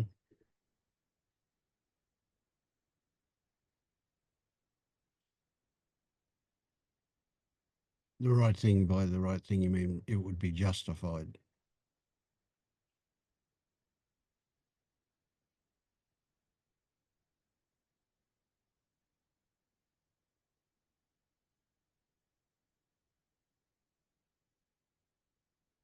You're disconnecting. I didn't hear. Mm. He said that it was justified. Yeah.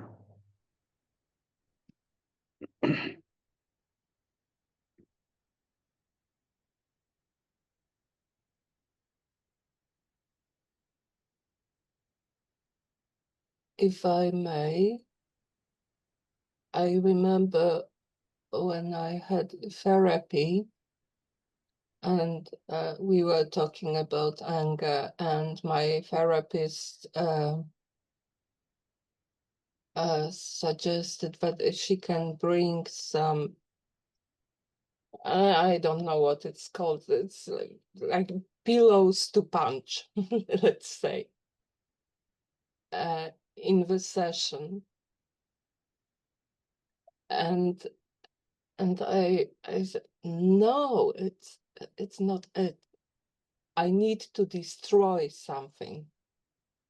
It at least bring me a newspaper that I can tear to pieces.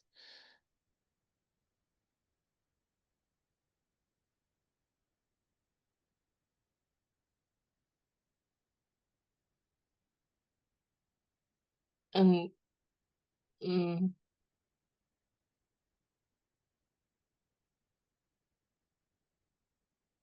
my that's my anger is good for cleaning,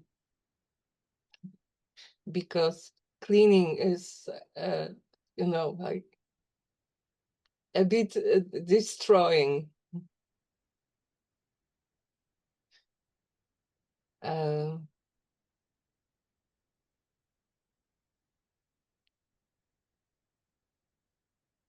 at least I can destroy some cobwebs.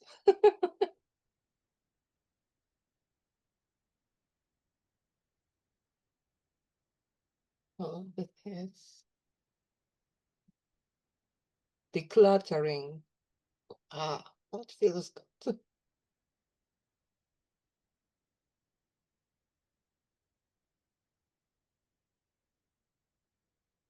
Decluttering, almost like destroying my past.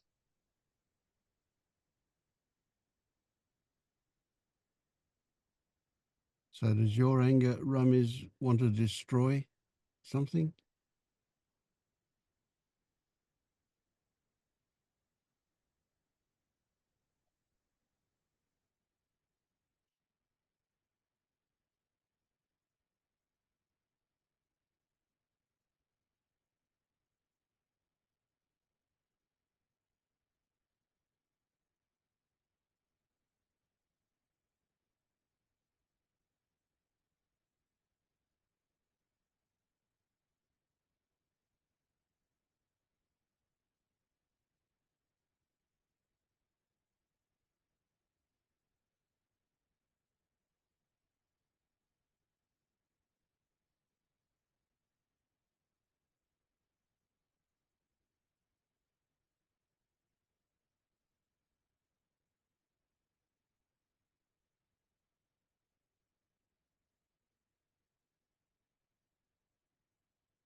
I feel like if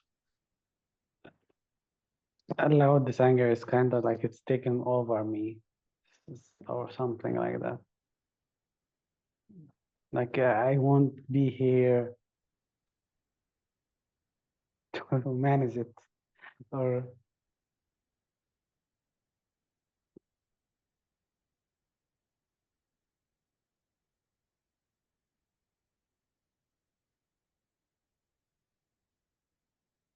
So would it be accurate to say that you would become your anger and you would be out of control?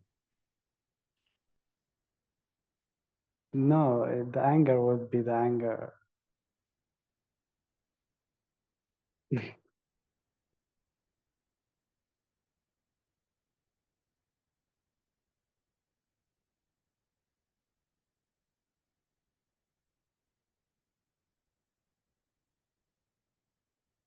So it would be anger happening to you.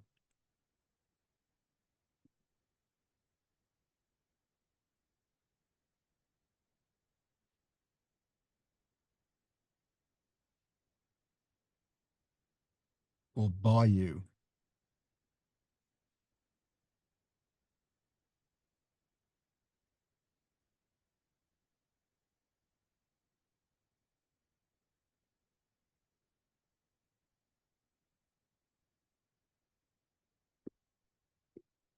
It feels separate.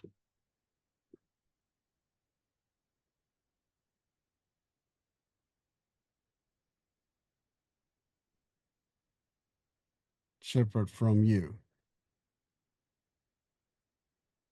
Yeah.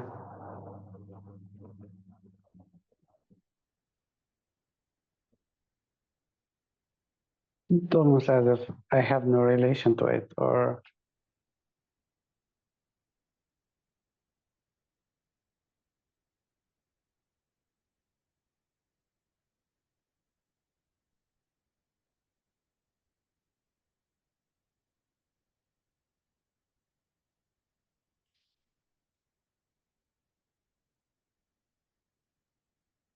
So that it would be like split personality. that's That anger appears and there is no you, just I anger. think that's what's scary about it. Yeah. Yeah, but then you come back and you have to deal with the consequences of what the other personality did.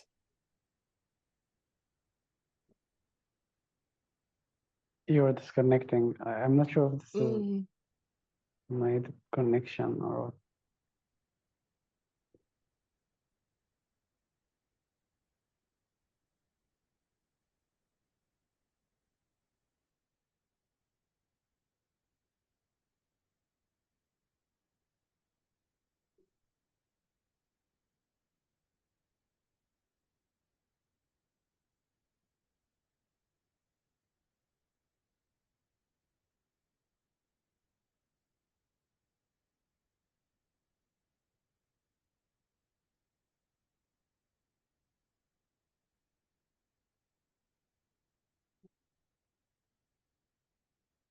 Do you feel that anger is healthy?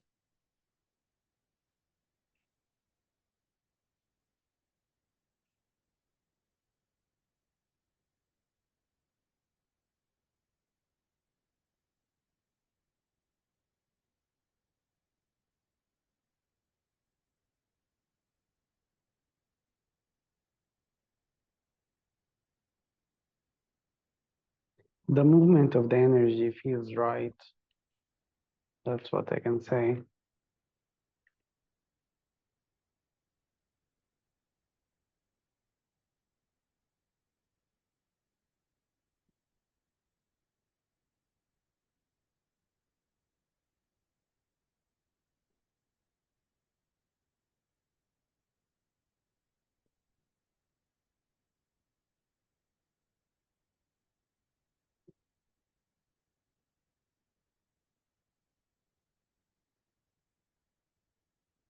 So would you say it's destructive to suppress that anger?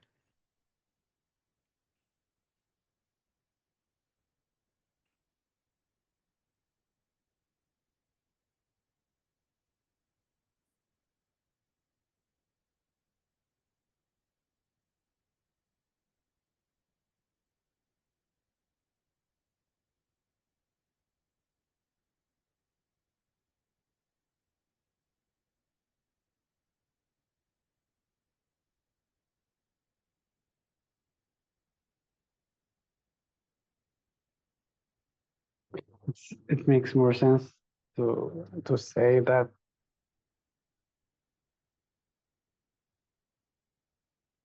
the anger as a destructive energy, it will also has the capacity to destroy me as well.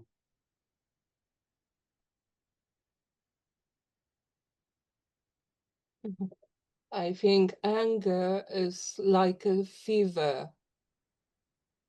when you are sick, you have a fever, and fever is a healthy response of a healthy reaction of organism, but too high fever and your brain will boil. So it's both. It's healthy and it's unhealthy. Depends.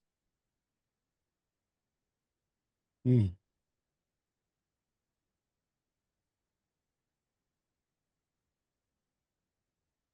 Does the capacity for the body or the nervous system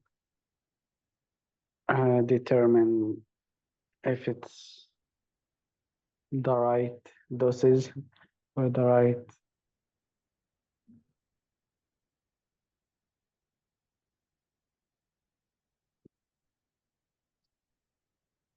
I suspect it's more about what's behind the anger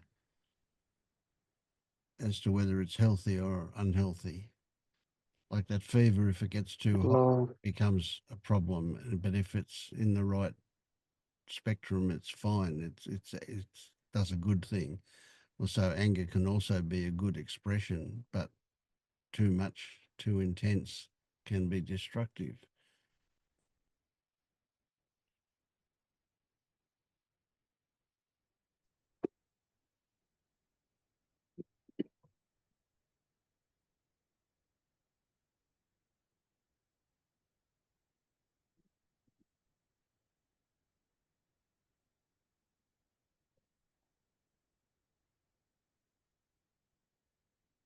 So I suspect it's more about the anger than about the potential of the organism to cope with it.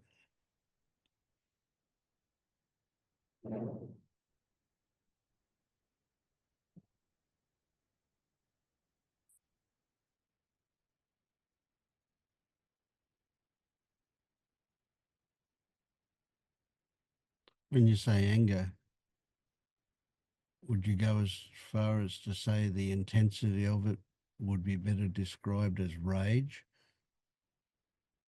or it's not that intense?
I don't know why I keep disconnecting.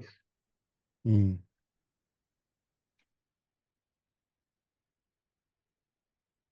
Oops.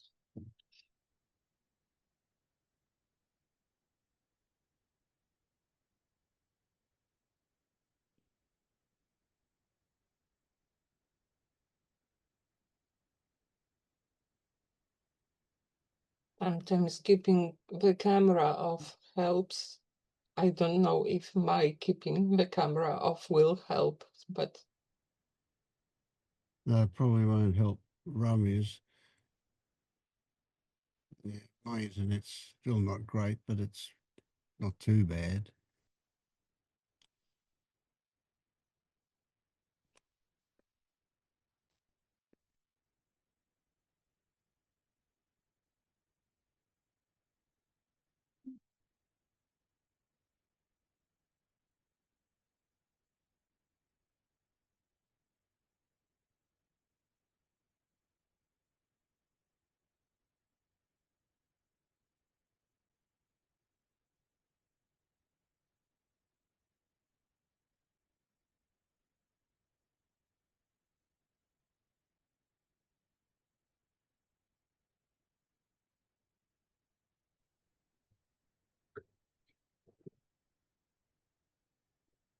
Do you need to go? Soon, but I'm okay for the moment.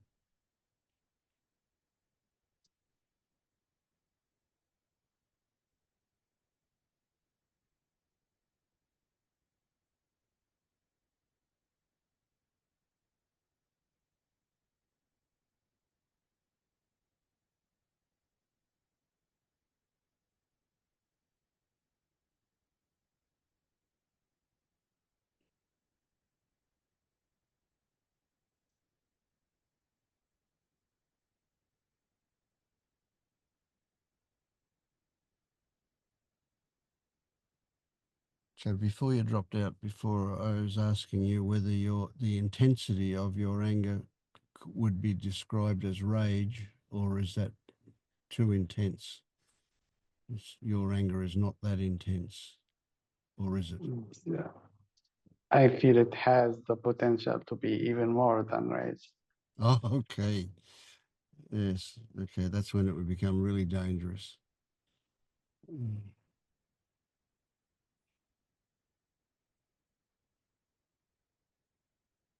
I was saying that it feels that it can be too strong that my body can even handle it. Or Mm.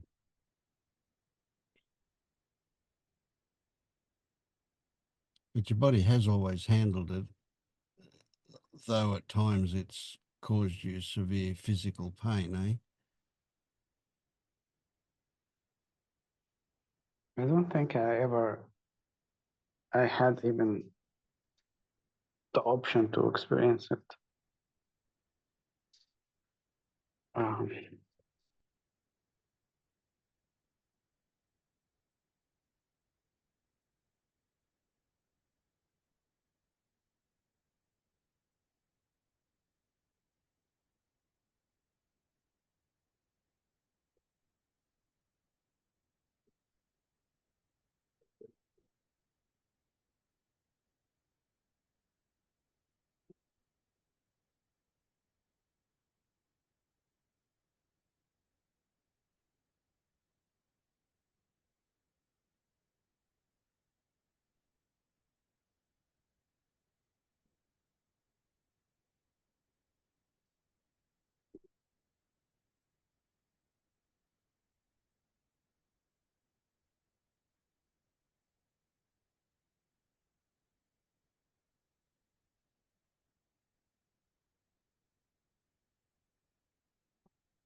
So you started out saying that this was triggered by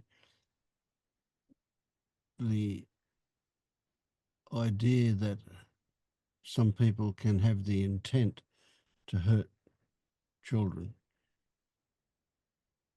yeah. Do other things also trigger your anger?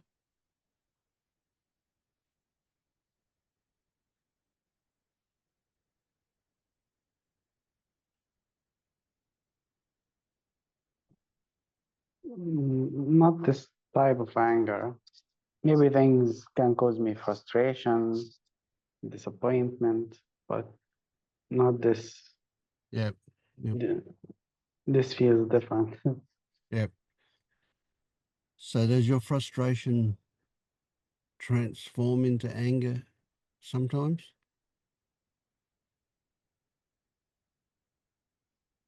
Mine did. When it Always frustration and then anger for me. That was a big thing before awakening. Every day it happened. What about you?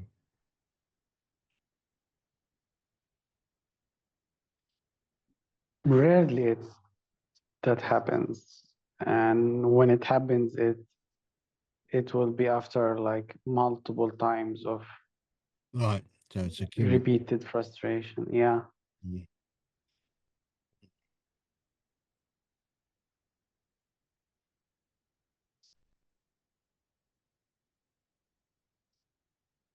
So if it's what if it's primarily mainly about others' intent to hurt children,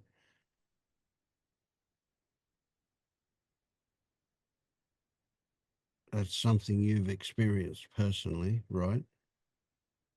Yeah.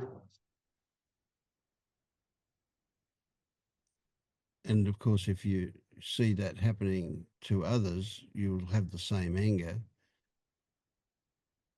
Yeah, probably.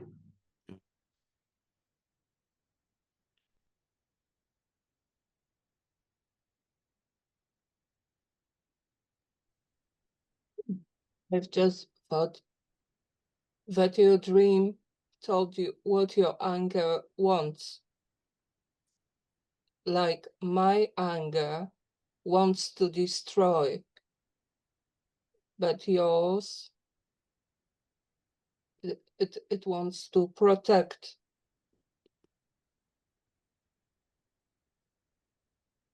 It can be both.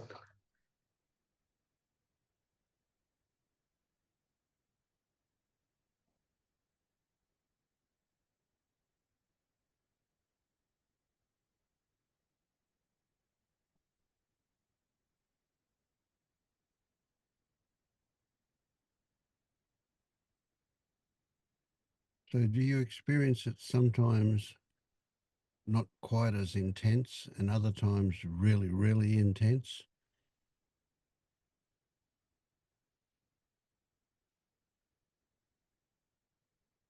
Usually,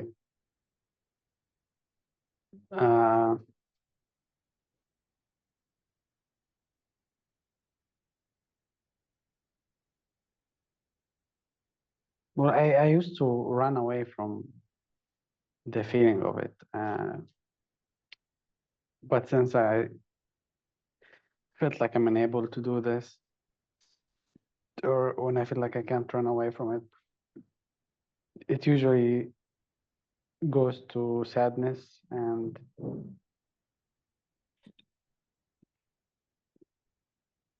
sometimes helplessness.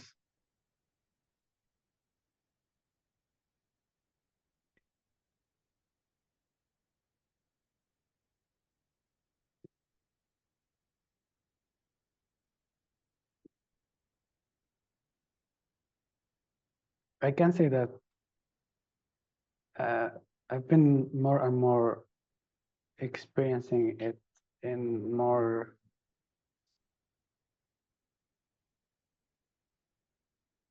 closely.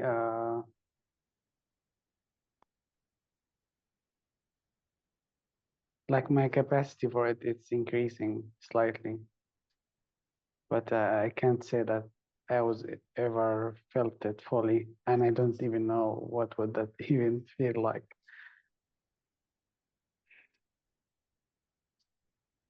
So then does it frequently transform into sadness? Yeah.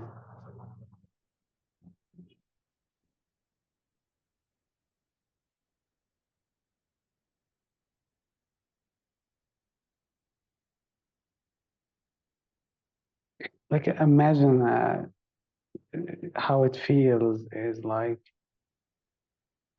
because that was my reaction as a child, is when I faced situations similar to this.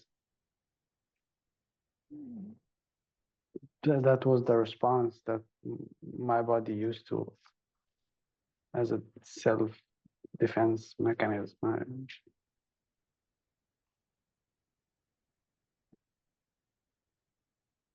Because the anger was not a smart option. Mm. Was not.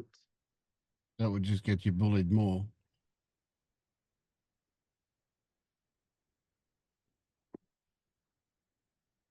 So what you mean by not a smart option?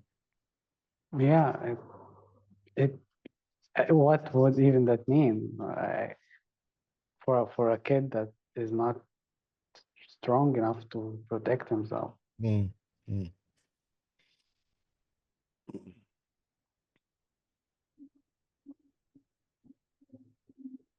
So that's what you would be sad about, the kid who wasn't strong enough to protect himself.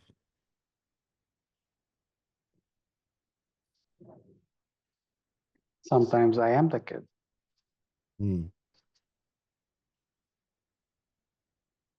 But the anger would give you the strength to protect yourself, would it not?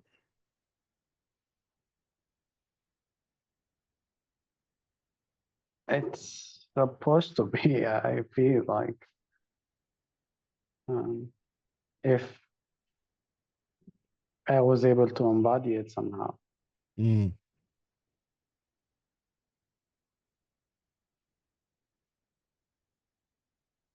It's like the memory of the body. This is just my interpretation. That is, my body doesn't feel safe to be angry.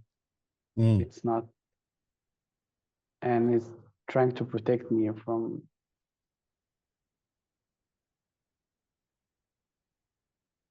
And because it's not a habit, it's not something my system used to. It feels scary. It feels too Mm. much.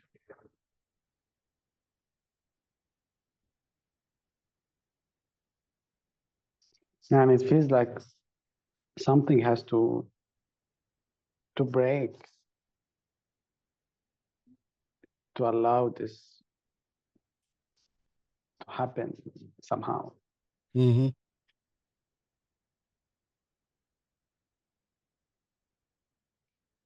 So would that something that has to break be the lid that keeps it suppressed? Yeah, whatever. And I'm not sure if it's just one lid. Yeah. Okay. Yeah, there's a few chains around it as well. Yeah.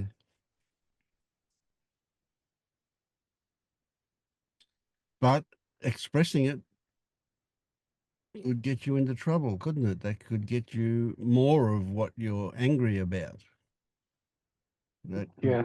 get those bullies much more active if you were to allow that anger to out. So it's dangerous in that way as well.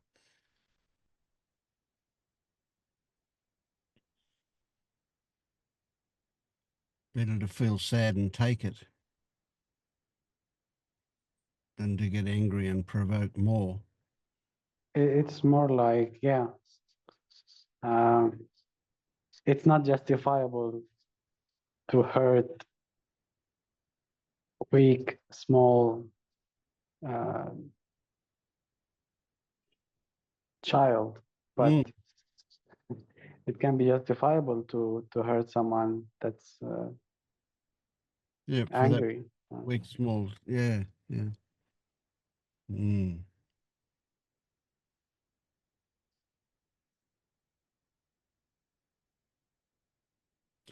I, I had an experience once. I do just so long ago. I can remember that I had it, and that was where I was getting bullied at school, and at one point my anger got to the stage where I was going to punch that person in the nose that was bullying me, and when I was about to do it, I I couldn't.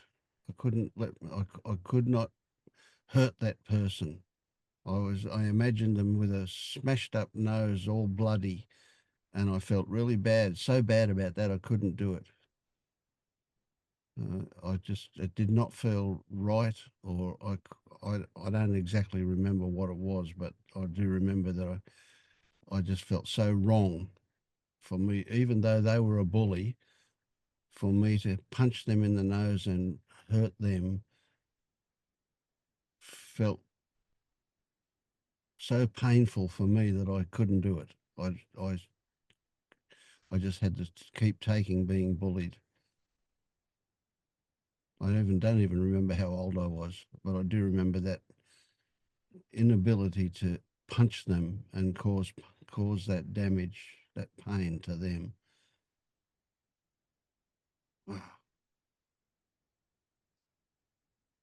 But you did feel the anger and the impulse to punch him.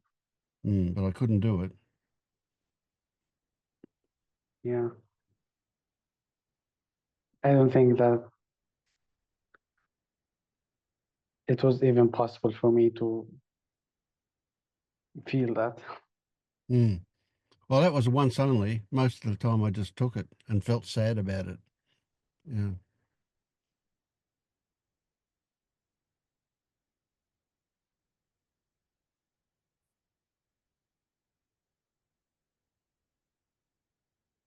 It's kind of weird, isn't it?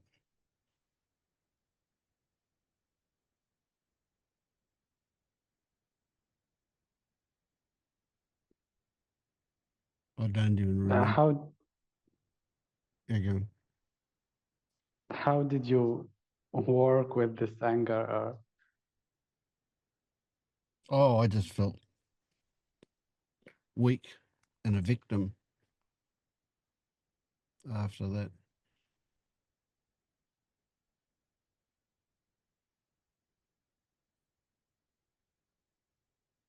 I don't remember the details of it. I don't remember whether I felt remorse or whatever it was, but the main thing was that still sticks with me was that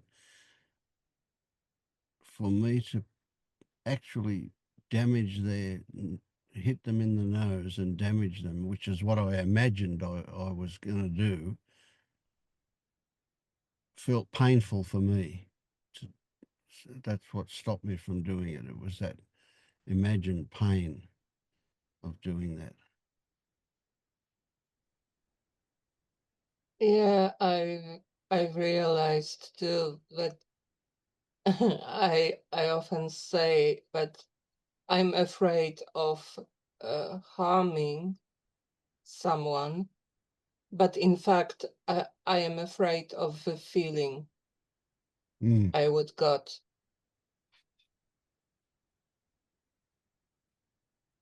It's easier to feel a victim. Yeah.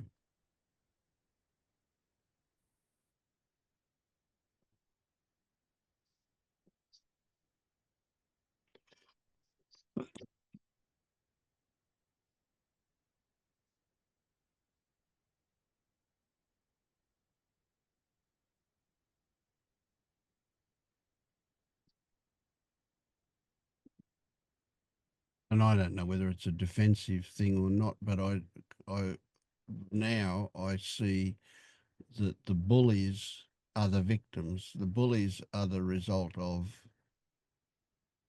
shitty conditioning that happens.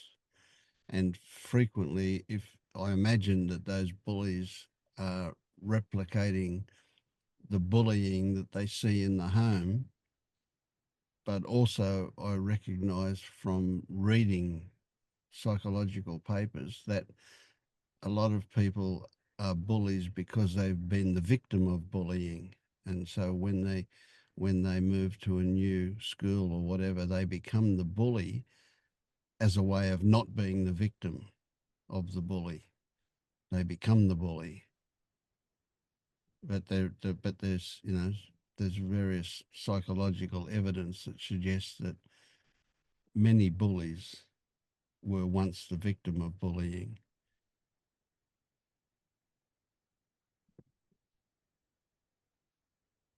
So from that perspective, I feel sad about it. I feel they are the victim as well as the people that they are bullying, but they don't suffer the same consequences, of course.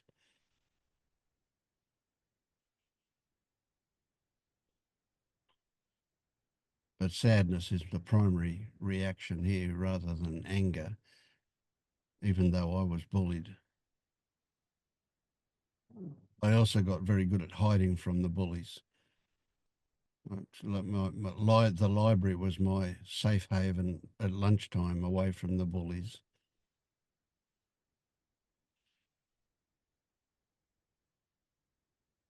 Have you ever gone back to the memories and felt the anger? No. That you wasn't able to feel?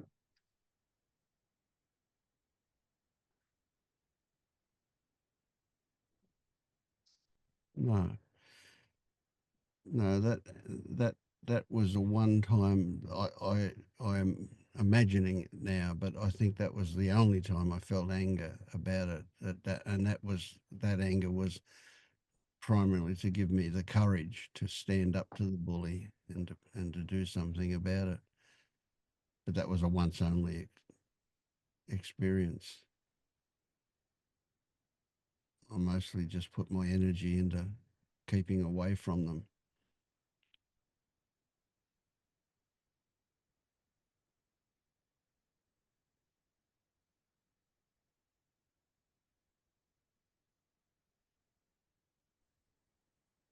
You can be angry with the bully and trying to protect him at the same time. It's like being angry at someone because what you are doing to yourself. Mm. What are the bully? What are you doing to yourself by continuing this behavior? Yeah.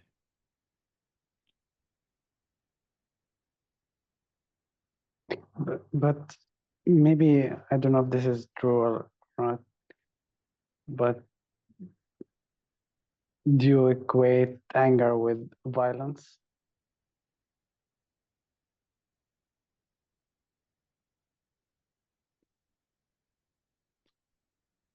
Oh, that's a good one.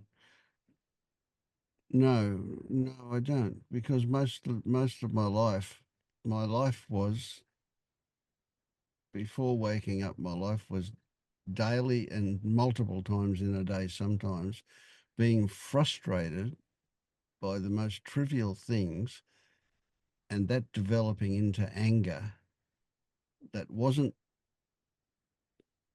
it got expressed as violence. It wasn't meant to be violent. It was clearly an expression of what I was feeling. It wasn't directed at other people usually, even if another person was the trigger, which sometimes happened. It it was still an expression of my own. It wasn't about the other person. So no, I don't see my anger was equated with violence. But it was a violent act to myself, because just from the stress and the tension involved in it. You know, my I would yell, and the blood vessels on my neck would stand out, and I, there's a lot of tension involved in it. So it was violent in that way, but not directed towards another person. No. But I mean, there's many forms of anger, isn't there? That was just my own. Yeah. I just thought it depends how you define violence. Is destroying a cobweb a violence? In a way, it can be. Sure, it can be, yes. Yeah.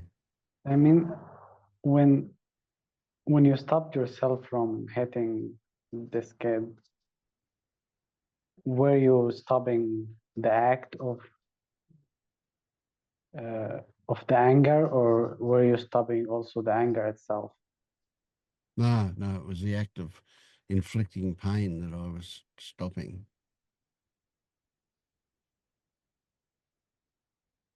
And it's really weird. It wasn't because of some ideological thing where I thought it was wrong. It was that my imagination had me feeling that pain that I would inflict myself. So when I punched him in the nose and broke his nose and caused blood everywhere, it was like I was doing it to myself. I know it sounds a bit weird, but that was I remember distinctly that I couldn't bring myself to inflict that pain.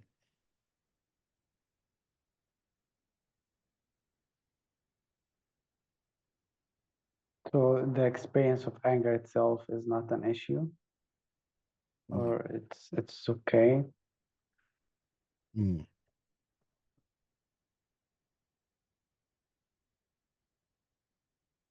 No, my lifetime habit of anger was really just an expression of frustration,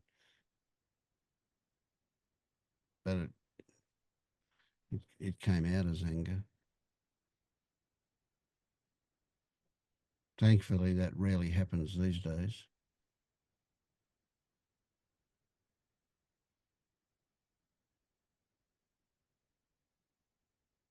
In fact, I can't remember the last time it happened, but it does still occasionally happen.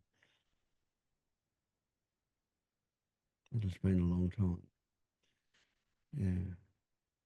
But I couldn't even begin to equate that to the anger that you're describing. That sounds quite a different version of anger.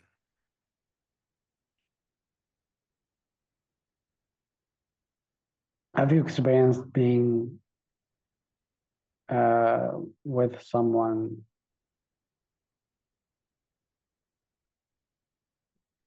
being bullied or being hurt,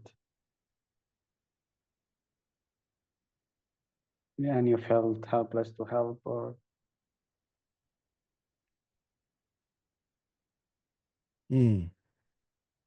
because I feel like experiencing the bullying and is different than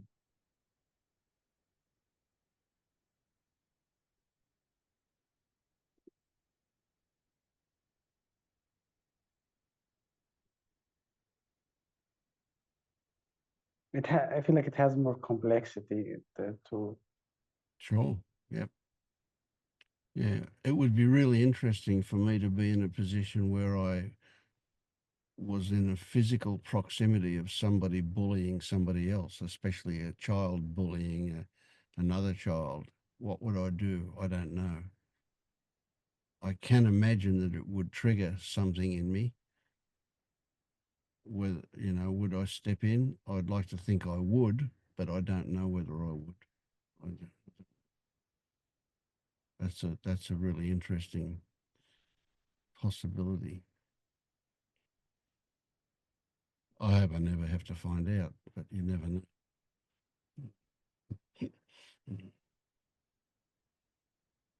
Especially if it's like with someone you know and you feel inclined to,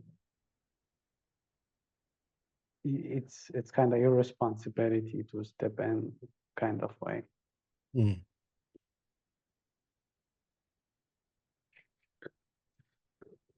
Yeah, I was in such a situation. I don't want to describe it on internet. Oh, I can turn the camera off if you like. Oh, okay. Yep, it stopped. Yeah. Oh, wait a minute, that didn't stop. I'll do it again. Stop.